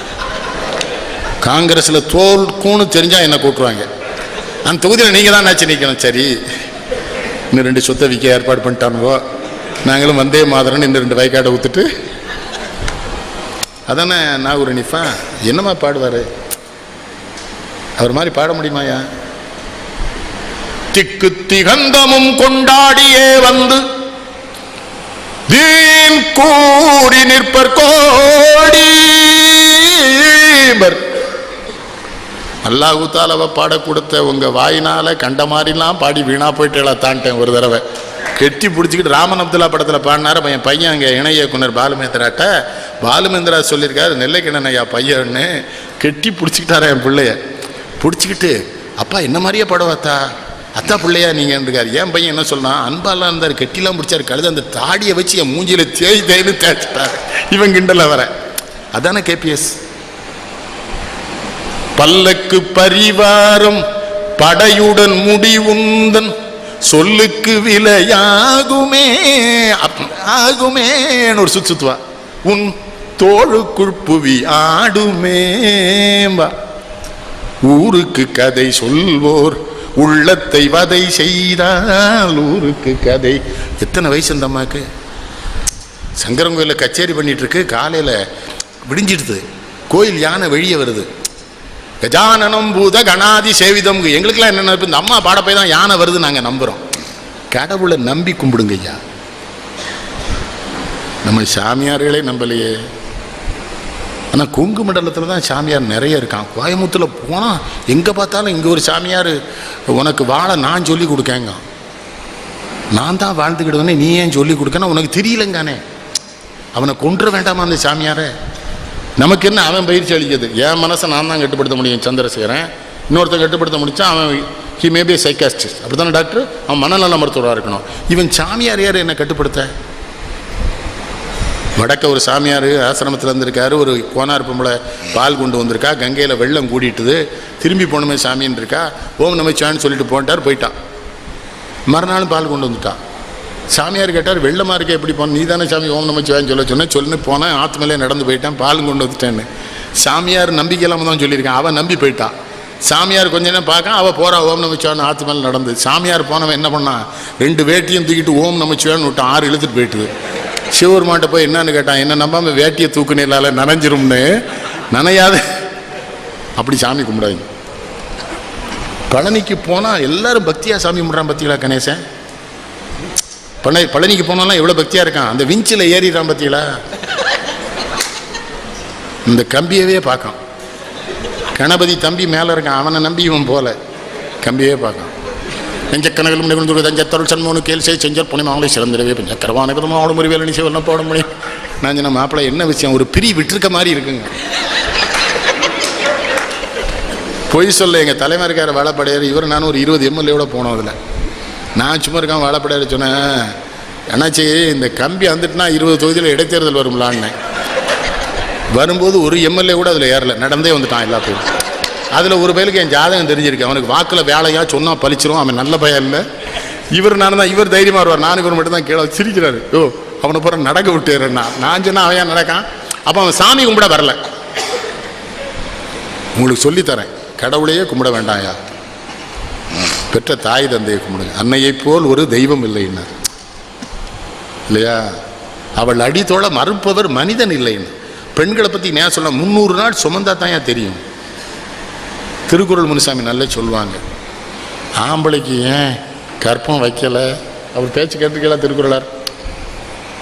அவன் குளோக்கு ரூமில் அதை கலத்தி வச்சுட்டு போயிடுவான் பார். பொம்பளை தான் அதை தாங்கி பெற்றெடுப்பார். வாழ்க்கையை சுவைப்பது கண்ணதாசனால் மட்டும்தான் முடிஞ்சது. அவ்வளவு சங்கடங்க அவருக்கு. நான் போகும் பாதையில் 4000 முட்கள், அவை நான் போட்டதும் பார், நான் தான் போட்டதும் பார். இந்த சௌந்தரா கைலாசம் ஒரு பாட்டு எழுதி போட்டு, தவறான போதையிலும் கவி பாடும் மேதையவன் தவறாது தாளம் விழுமேன்னு. அப்பதான் சொன்னார், மானுடரை பாடியவர் மாறியதும் ஏசுவது என் வாடிக்கையான வழக்கம். மலை அளவு தூக்கி உரன் கடல் அளவு தாழ்த்துவதில் மனிதரில் நான் தேவ மிருகம்னார். ஏன்னா மாபூசி சொன்னார், மனுஷங்களை பாடாதையா, நீ பாடினா அவன் மாறிடுறான், அப்புறம் நீ திட்டுறன்னு சொல்றான ஒளி அவன் மாறிட்டதை அவன் சொல்ல மாட்டேங்கிறான் பார். அப்பதான் ஓஹோ ஓஹோ மனிதர்களே ஓடுவது எங்கே சொல்லுங்கள், உண்மையை விட்டு பொய்களை வாங்கி உருப்பட வாருங்கள் பார் சொல்லுவார்ல. இப்போ ஏன்ட்ட ஒருத்தன் கேட்டான், நீங்கள் ஏன்னாச்சு ஜெயிக்கலைன்னாலும் அவர் தான் எழுந்தார், புத்தி உள்ள மனிதனெல்லாம் வெற்றி காண்பதில்லை. அதோடு நிறுத்தலாம் அந்த செட்டி, வெற்றி கண்ட மனிதனெல்லாம் புத்திசாலி இல்லை. சந்திரபாபு தான் பாடுவான் அதை. அவர் பெரிய மேதை இல்லையா, அவனுக்குன்னு ஒரு பாட்டு எழுதிப்பா தெரியுமா? பிறக்கும் போதும் அழுகின்றாய், இறக்கும் போதும் அழுகின்றாய், ஒரு நாளேனும் கவலை இல்லாமல் சிரிக்க மறந்தாய் மனிதனே. என்ன பாட்டு! இரவின் கண்ணீர் பனித்துளி என்றால் முகிலின் கண்ணீர் மழையென சொல்வார், இயற்கை அழுதால் உலகம் செழிக்கும், மனிதன் அழுதால் இயற்கை சிரிக்கும், இயற்கை சிரிக்கும். சந்திரோ எங்கூர் மீனவன், தூத்துக்குடி. யாரு அவன்? நடிகர், 2வது நடிகர் அவனை குமுதம் எழுதிச்சு, அந்த கவலை இல்லாதவன். இவர் எழுதின பாட்டு, சித்திரத்தில் பெண் எழுதி சீர்படுத்தும் மாநிலமே ஜீவனுள்ள பெண்மையினை வாழ விட மாட்டாயோன்னு கேட்பார். அது மாதிரி கீதைய அவ்வளவு சுருக்கமா எவையா தந்தான்? என்ன பண்ணிக்கண்ட?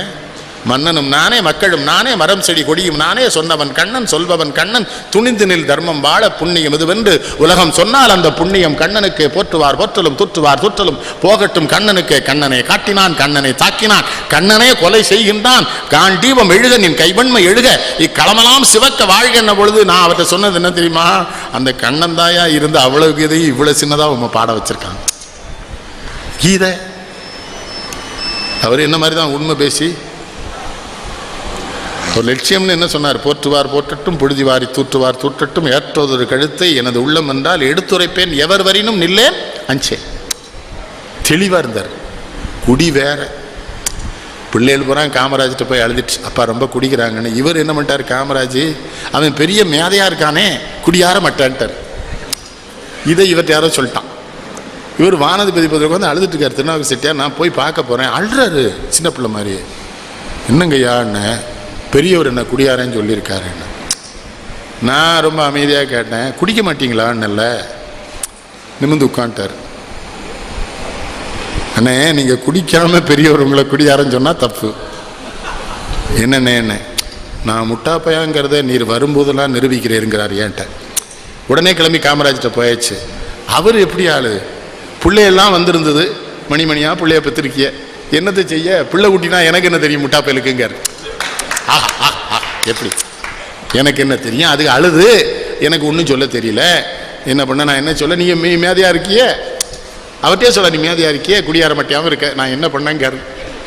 இவர் அப்புறம் ரசிக்கிறாரு. என்னன்னு, இந்த நம்ம தென்பாண்டி நாட்டில் தான் குடியார மட்டையம்மா பத்தியா, அதைத்தானே சொல்றாருங்காரு. இப்போ அப்புறம் வந்து அந்த ஒரு பாட்டு நினைவு இருக்கா? காலமிது காலமிது கண்ணுரங்கு மகளே, காலமிதை தவறவிட்டால்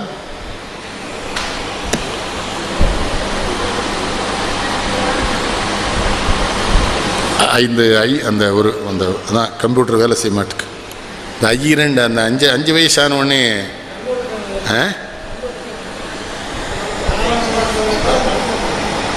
அது கடைசியில் சொல்றீங்க நீங்களும் நானும் சொல்ல வேண்டிய வயசு தான் அது. அது கடைசி. இந்த இடையில இந்த பள்ளிக்கூடத்தில் படிக்க வச்சுல அப்புறம் தான் சொல்லுவார், 12 வயது வந்தால் கண்ணுறக்கம் இல்லை அடி 7 மொழிகளும். அதுக்குள்ள ஒரு செய்தி வைக்கிறான். அதான் கவிங்க. நீ பள்ளிக்கூடத்தில் படிக்க போனா என்ன பண்ணும்? இந்தியாவின் மொழிகளான 14 மொழியும் படிங்கிறார். 7 மொழிகளுடன் அதை படிக்காத இதை படிக்கான்னு சொல்லல அவர். ஏன்னா யாமறிந்த மொழிகளிலே தமிழ் மொழி போல் இனிதாவது எங்கும் காணும்னு பாரதி சொன்னான்னா, பாரதிக்கு 8 மொழி தெரியும். 8 மொழியும் பழுதர கற்று துறை போனவன். எழுதுவான், பேசுவான். பாரதிக்கு பிரெஞ்சு தெரியும், லாட்டின் தெரியும், சான்ஸ்கிரிட் தெரியும், மலையாளம் தெரியும், தெலுங்கு தெரியும், தமிழ் தெரியும், இங்கிலீஷ் தெரியும், கன்னடம் தெரியும். அதனாலதான் யாம் அறிந்த மொழிகளை யான் படித்தேன்னு சொல்லல. படிக்கிறது வேறு, அறிவது வேறு. அவன் அதனால யாம் அறிந்த மொழிகள் இல்லைங்கிற அதைத்தான் சொல்லாரு. 12 வயது வந்தால் கண்ணுறக்கம் இல்லை எழி 7 மொழிகளுடன் மாறும் கன்னிமனம் மாறும் கண்ணன் முகம் தேடும். அப்ப தூக்கம் என்பது ஏது? அப்புறம் தான் நினைத்த காதலனை சேர வரும்போது தந்தை அதை தடுத்து விட்டால் கண்ணுறக்கம் ஏது? அப்புறம் மாலையிட்ட கணவன் வந்து சேலை தொடும்போது மங்கையரின் தேன் நிலவில் கண்ணுறக்கம் ஏது? 2 திங்களிலும் பிள்ளை வரும்போதும் அன்னை என்றும் வந்துவிட்டால் கண்ணுறக்கம். நல்ல யோசிங்க. பெண்கள் நமக்காக எவ்வளோ பெரிய தியாகமான வாழ்க்கை வாழலாம் யோசிங்க. விளையாட்டு இல்லை, சும்மா பெண்களை சொல்லக்கூடாது. அதனால தான் கடவுள் பூரா விவரமாக இருந்திருக்கான் நம்ம நாட்டில். சிவபெருமான் பாதியை கொடுத்துட்டான், திருமால் மார்புக்குள்ளே வச்சுட்டான், பிரம்மா நாக்கில் வச்சுட்டார். அதுக்கு என்ன அர்த்தம்? மனைவிக்கு சரிபாதி வாழ்க்கையில் கொடு, உன் மனசில் சிந்திக்கிற சிந்தனையிலே மனைவியை கலந்து சிந்தி, நாக்கை சுழட்டி ஒரு செய்தியை சொல்லும் பொழுது மனைவியை கலந்து அந்த செய்தியை சொல்லு. அதுக்கு தான் இவன் பாதி கொடுத்தான், அவன் நெஞ்சுக்குள்ளே வச்சான். நம்ம சாமியெல்லாம் சும்மா ஒன்றும் வைக்கலை. உங்கள்கிட்ட எல்லாம் சொல்கிறேன், சாமி கும்பிட போகிறீங்களா மனைவியை கூட்டிகிட்டு போகணும். ஏன்னா சாமியே மனைவியோடு தானே வராரு. பாதி பேர் கூட்டே போக மாட்டேக்கான். என்னன்னு கேட்டால் அதில் ஒரு பேர் சொல்கிறான், அண்ணாச்சி முருகன் மாதிரி போட்டுமாங்க. எவ்வளோ அயோக்கிய போய் பார்த்தீங்களா அவன். சாமி மாதிரி போனால் முருகன் மாதிரிங்க. நான் சொன்னேன் பிள்ளையார் மாதிரி போனால் மாட்டோம்னா டேஞ்சர். அந்த காலம் இது காலம், அதெல்லாம் பெரிய காவியம் இல்லையா? அது காலம் இது காலம் இது. எத்தனை பெரிய மனிதனை நம்ம பெற்றிருக்கிறோம். அவர் வாழை கண்ணதாசன் அவங்க சொல்லியிருக்காங்க. ஒரே ஒரு விஷயம் சந்திரசேகர் சொல்லிடுறேன், நீங்களாம் முதல்ல சொல்லிட்டீங்களே திட்டுவோம்னு. இந்த பட்டத்தை எல்லாம் கொடுத்த உடனே திரும்ப கொடுத்துடணும். இதெல்லாம் கொலை பண்ணுறதுக்கான ஏற்பாடுன்னு நீங்கள் புரிஞ்சுக்கணும். அது ஒரு விதமாக நம்மளை கொல்ல பார்ப்பாங்க. நம்ம எஸ்கேப் ஆயிரும். எனக்கு இந்த 2 பல்கலைக்கழகத்துலேருந்து எனக்கு டாக்டர் பட்டம் கொடுக்குறோன்னு கேட்டுகிட்டே இருக்காங்க. நான் தெளிவாக சொல்லிட்டேன் வேணான்ட்டு. அண்ணாமலையிலையும் கேட்டாங்க, அழகப்பால உமையாள் ராமநாதன் சொல்லிச்சு, நான் உயிரோடு இருக்கும்போது என் பிள்ளை நான் தந்துறேன், இல்லமா வேணாம் டாக்டர் பட்டம். இல்லை என்ன இருக்குது கழுத? இந்த கலைமானி பட்டம் எல்லாரும் வச்சுருக்கான். இந்த தென்னமணியில் மதி கார்ட்டூன் போட்டோம் தான் தெரியுமா? இந்த குப்பை பிறக்கிற பேரில் சொன்னான், அண்ணே இங்கே 2-3 கலைமாமணி விருது கிடக்குங்க. அவன் எங்கூர் பையன், எனக்கு சொந்தக்கார பையன் அந்த மதி. இந்த வைத்தியம் நான் சொல்லுவான், இவன் ஏதாவது கார்ட்டூன் போட்டு அவங்க என்ன பாப்பாரு நாயன்னு எழுதுறாங்கன்னாம்மா. அவன் மறுநாள் இன்னொன்று போட்டான், முதல்வருக்கு முன்னால் யானை புலி சிங்கம் கரடி பாம்புலாம் நிற்கி.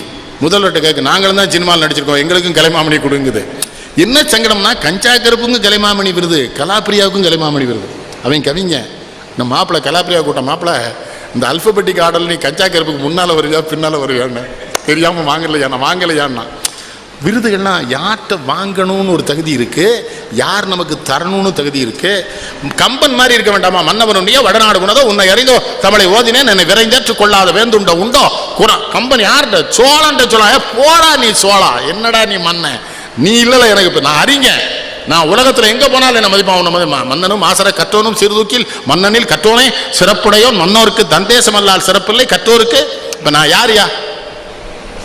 நான் SSLC பாஸ் பண்ணதை எங்கள் வீட்டில் விழாவாக கொண்டாடினாங்க. அதுலேருந்து என்னுடைய புகழ் உங்களுக்கு தெரியும். திருச்செந்தூரில் பாலை விஷயம் நடந்துட்டு இருக்கு. மாலை முரசு வந்த புதுசு SSLC தேர்வு முடிகள்னு போட்டான். எங்கள் வீட்டில் ஒரு ஓட்டுநர் கோனார், ரொம்ப நல்ல ஆள், இன்னும் இருக்கார், 90 வயசாச்சு. எனக்கு முன்னால் அந்த ஆள் போய் பேப்பர் வாங்குறார். என் மேலே அவ்வளோ அன்பு இருக்கு. என்ன கோனாரே இவ்வளோ வேகமாக ஓடுறியா, எப்படி நீங்கள் தோற்று போயிடுவியா? அதுக்கு தான் போய் என் நம்பர் மட்டும் இருக்கு. அவனுக்கு ரொம்ப வருத்தமாயிட்டு. எனக்கு முன்னால் இருந்த பையன் முரளின்னு ஒரு பையன், அவன் தான் மாநிலத்தில் முதலாவது வருவான்னு எதிர்பார்த்தாங்க. எனக்கு அடுத்த பையன் மாவட்டத்தில் முதலாவது வருவான்னு எதிர்பார்த்தான். அவன் 2 பேரும் ஃபெயில், நான் பாஸ் பண்ணிட்டேன். விதி விளையாடுறதுக்கு நம்ம என்ன பண்ண முடியும்? எங்கள் கிருஷ்ணசாமி நாயுடு ஹெட்மாஸ்டர் மோசமாக, அவங்களாம் ஹெட்மாஸ்டராக பெரிய சண்டை வந்துட்டு அவங்க ஃபெயிலாட்டாங்க. நான் என்ன பண்ண முடியும்? நீ எப்படி பாஸ் பண்ணேன்னு கேட்காரு. நீ ஒரு ஹெட்மாஸ்டராகவேன்னு கேட்டமா? நான் பாஸ் பண்ண. அவனுக்கே வருத்தாங்க ஹெட்மாஸ்டருக்கு. அவர் அவ்வளோ நம்பிக்கையாக இருந்தார் என் மேலே. நான் ஹெட்மாஸ்டருடைய நம்பிக்கையை பொய்க்க வைத்த சண்டாளன் நான். எங்கள் தந்தையார் சிரிக்கிறாங்க. கோனார் என்னப்பா கேட்குறான், நான் பாஸ் ஆனதை ஒத்துக்க மாட்டேங்கிறான், நீ விடப்பா சாமியை கும்பிடு. அப்புறம் தான் ப்ரீ யூனிவர்சிட்டியை போய் சொன்னாங்க 61. அது ஒரு தடவை போங்களேன். நான் போகலைன்னு. ஒரே ஒரு வருஷம் போங்கப்பா, வீட்டில் எல்லோரும் கல்லூரி போயிட்டான், நீங்கள் போகலைன்னா. அது தோத்தாச்சு. தோத்துட்டு வெள்ளை பேண்ட் சட்டி போட்டு எங்கள் பங்களா வாசல் நிற்கிறேன். கடையிலேருந்து வந்தாங்க, தோத்துட்டுதா 10 ரூபா சினிமா போட்டாங்க. பெரிய 10 ரூபா நோட்டு இருக்குது தெரியுமா அந்த காலத்தில். எங்கள் அம்மா சொல்கிறாங்க ஃபெயிலாக இருக்கான் சினிமா போச்சு. எங்கள் அப்பா சொல்கிறாங்க, தோத்ததை எவ்வளோ மகிழ்ச்சியாக சொல்கிறான் பார்த்தியா, இவன் எதிர்காலத்தில் உலகம் புகழுகிற பிள்ளையாக வரப்போகிறான், உனக்கு தெரியாது. உன் பிள்ளைலாம் பெரிய பதவியில் இருப்பானுங்க, அவனுங்களை எப்படி அறிமுகப்படுத்துவான் தெரியுமா? நெல்லைக்கண்ணனுக்கு அண்ணன் அறிமுகப்படுத்துவாங்களே ஒழிய இவனை எவனுக்கு. இந்த எங்கள் அண்ணன் ஜென்ரல் மேனேஜர் ஸ்டேட் பேங்கில் சொல்லுவார், இல்லைங்க வாம்பார் என்னன்னு, இன்னைக்கு ஒரு பையன் என்ன அசிங்கப்படுத்திட்டான்னாரு. என்னன்னு? நெல்லைக்கண்ணன் அண்ணன்னு சொல்லாமல என்னன்னாரு. அதுக்கு நான் என்னென்ன பண்ணுவேன்? மனசுக்குள்ளே ஒரு சந்தோஷம். எங்கள் தந்தையெல்லாம் நான் கொடுத்து வச்சாது. எங்கள் அம்மானால தான் நான் கவிதை எழுதுறேன். எங்கள் தந்தையார் இறந்து நடு பட்டாசாலில் ஒரு சடலம் கிடக்குது. மயங்கி போன எங்கள் அம்மா கண்ணை விழிச்ச உடனே சொன்னாங்க, எங்கள் அப்பா பேசிட்டே இருப்பாங்களா, உங்கள் நாவினிலே வேதாந்தம் என் நடுவீட்டில் விளையாடும், உங்கள் நாவும் அசையலையே என் நடுவீடு குலுங்கலையேன்னாங்க. இதை கண்ணதாசன்ட்ட சொல்லிட்டேன். இது ஏதாவது ஒரு சினிமா பாட்டில் வந்து என்னை இடைஞ்சல் பண்ணிடும், சும்மா இருங்கிறார். இந்த தாலாட்டு பாட்டு பாடும்போதெல்லாம் அவருக்கு செட்டிநாட்டு தாலாட்டு மனசுக்குள்ள முதல்ல அந்த காலமது கண்ணவங்க முதல்ல அவர் சொன்னது போனால் செட்டிநாட்டு தாலாட்டு. ராமகண்ணப்ப எழுதுறாரு, நிறுத்து மாப்பிள்ளை நிறுத்து, அது நம்ம செட்டிநாட்டு பாட்டுறா. அப்புறம் தான் எழுது. ஆண்டொன்று போனால் வயதொன்று போகும்பர். போலீஸ்காரன் மேல் நினைவு பாலாஜி விஜயகுமார் அதில் ஒரு பாட்டு எழுதியிருப்பாரையா, கண்ணிலே நீரதற்கு காலமெல்லாம் அழுவதற்கு, காலிலே நடையதற்கு காதலித்து பிரிவதற்கு, கையிலே வளையதற்கு கன்னியரை அணைப்பதற்கு, நெஞ்சிலே நினைவதற்கு நித்த நித்தம் துடிப்பதற்கு. அந்த பாட்டை ஜானகியம்மா என்னமா பாடும். இந்த மந்தத்தில் ஓடி வரும் இளம் தென்றலை, அந்த சிறிதர்லாம் அப்படி வாங்குவான் பாட்டு. இந்த எங்கிருந்தாலும் வாழ்கன்னு ஒரு பாட்டு வரும் தெரியுமா, நெஞ்சில் என்ன பாட்டு அது, வருவாய் என நான் தனிமையில் நின்றேன், வந்தது வந்தாய் துணையுடன் வந்தாய். இந்த டாக்டர் சொல்றான், நான் உன்னை காதலிச்சு உனக்காக காத்திருந்தேன்டா, ஆனா நீ வரும்போதே உன் துணைவனோட வந்துட்ட. நீ துணைவனோட வந்தால எனக்கு வருத்தம் இல்லை, எனக்கு என்ன மகிழ்ச்சி தெரியுமா, துணைவரை காக்கும் கடமையும் தந்தாய். உனக்கு எவ்வளவு நம்பிக்கை என் மேல, நான் உன்னை காதலிச்சவன், உன் கணவனை என்கிட்ட தந்தேன்னு வச்சுக்கோ, நான் அவனை கொன்னுற கூடலாம், நீ எனக்கு வேணும்னு. ஆனா நீ அவனை கொண்டு என்கிட்ட ஒப்படைக்கிற, துணைவரை காக்கும் கடமையும் தந்தாய். அடுத்து ஒரு வார்த்தை போடுவான், தூயவளே நீ வாழ்க. ஏய், நீ எவ்வளவு நல்லவளா இருந்தா என்ன நம்பி உன் கணவனை என்கிட்ட ஒப்படைப்பேன். ஒரு பாட்டு, சினிமா பாட்டுக்கு இப்பவுமே எழுதுறானோ வரியே தெரியலையே, பூரா எருமையும் நாயுமா கொலைக்கு கத்துது, எவனோடும் விருது வாங்குதான், அவனும் கவிஞன்னு சொல்லிக்கிட்டுதானுவா. எனக்கு நான் விளையாட்டு சொல்ல, நான் திரைப்பட பாட்டு எழுதும்போது போனேன்னா அந்த பயில பயப்படுதான், புதுசாக பாட்டு எழுதுறான். நீங்கள் போங்கய்யா, எதுக்குள்ள போகணும், நீங்கள் இருந்தால் வராதுங்க. ஏன் வராதுன்னு அதில் ஒரு பேர் விவரமாக சொல்லிட்டான், நான் உங்கள் புத்தகத்திலே திருநாளும் திருட வேண்டாம், ரொம்ப ஒழுக்கமான பெயர், நல்லா இருக்கு.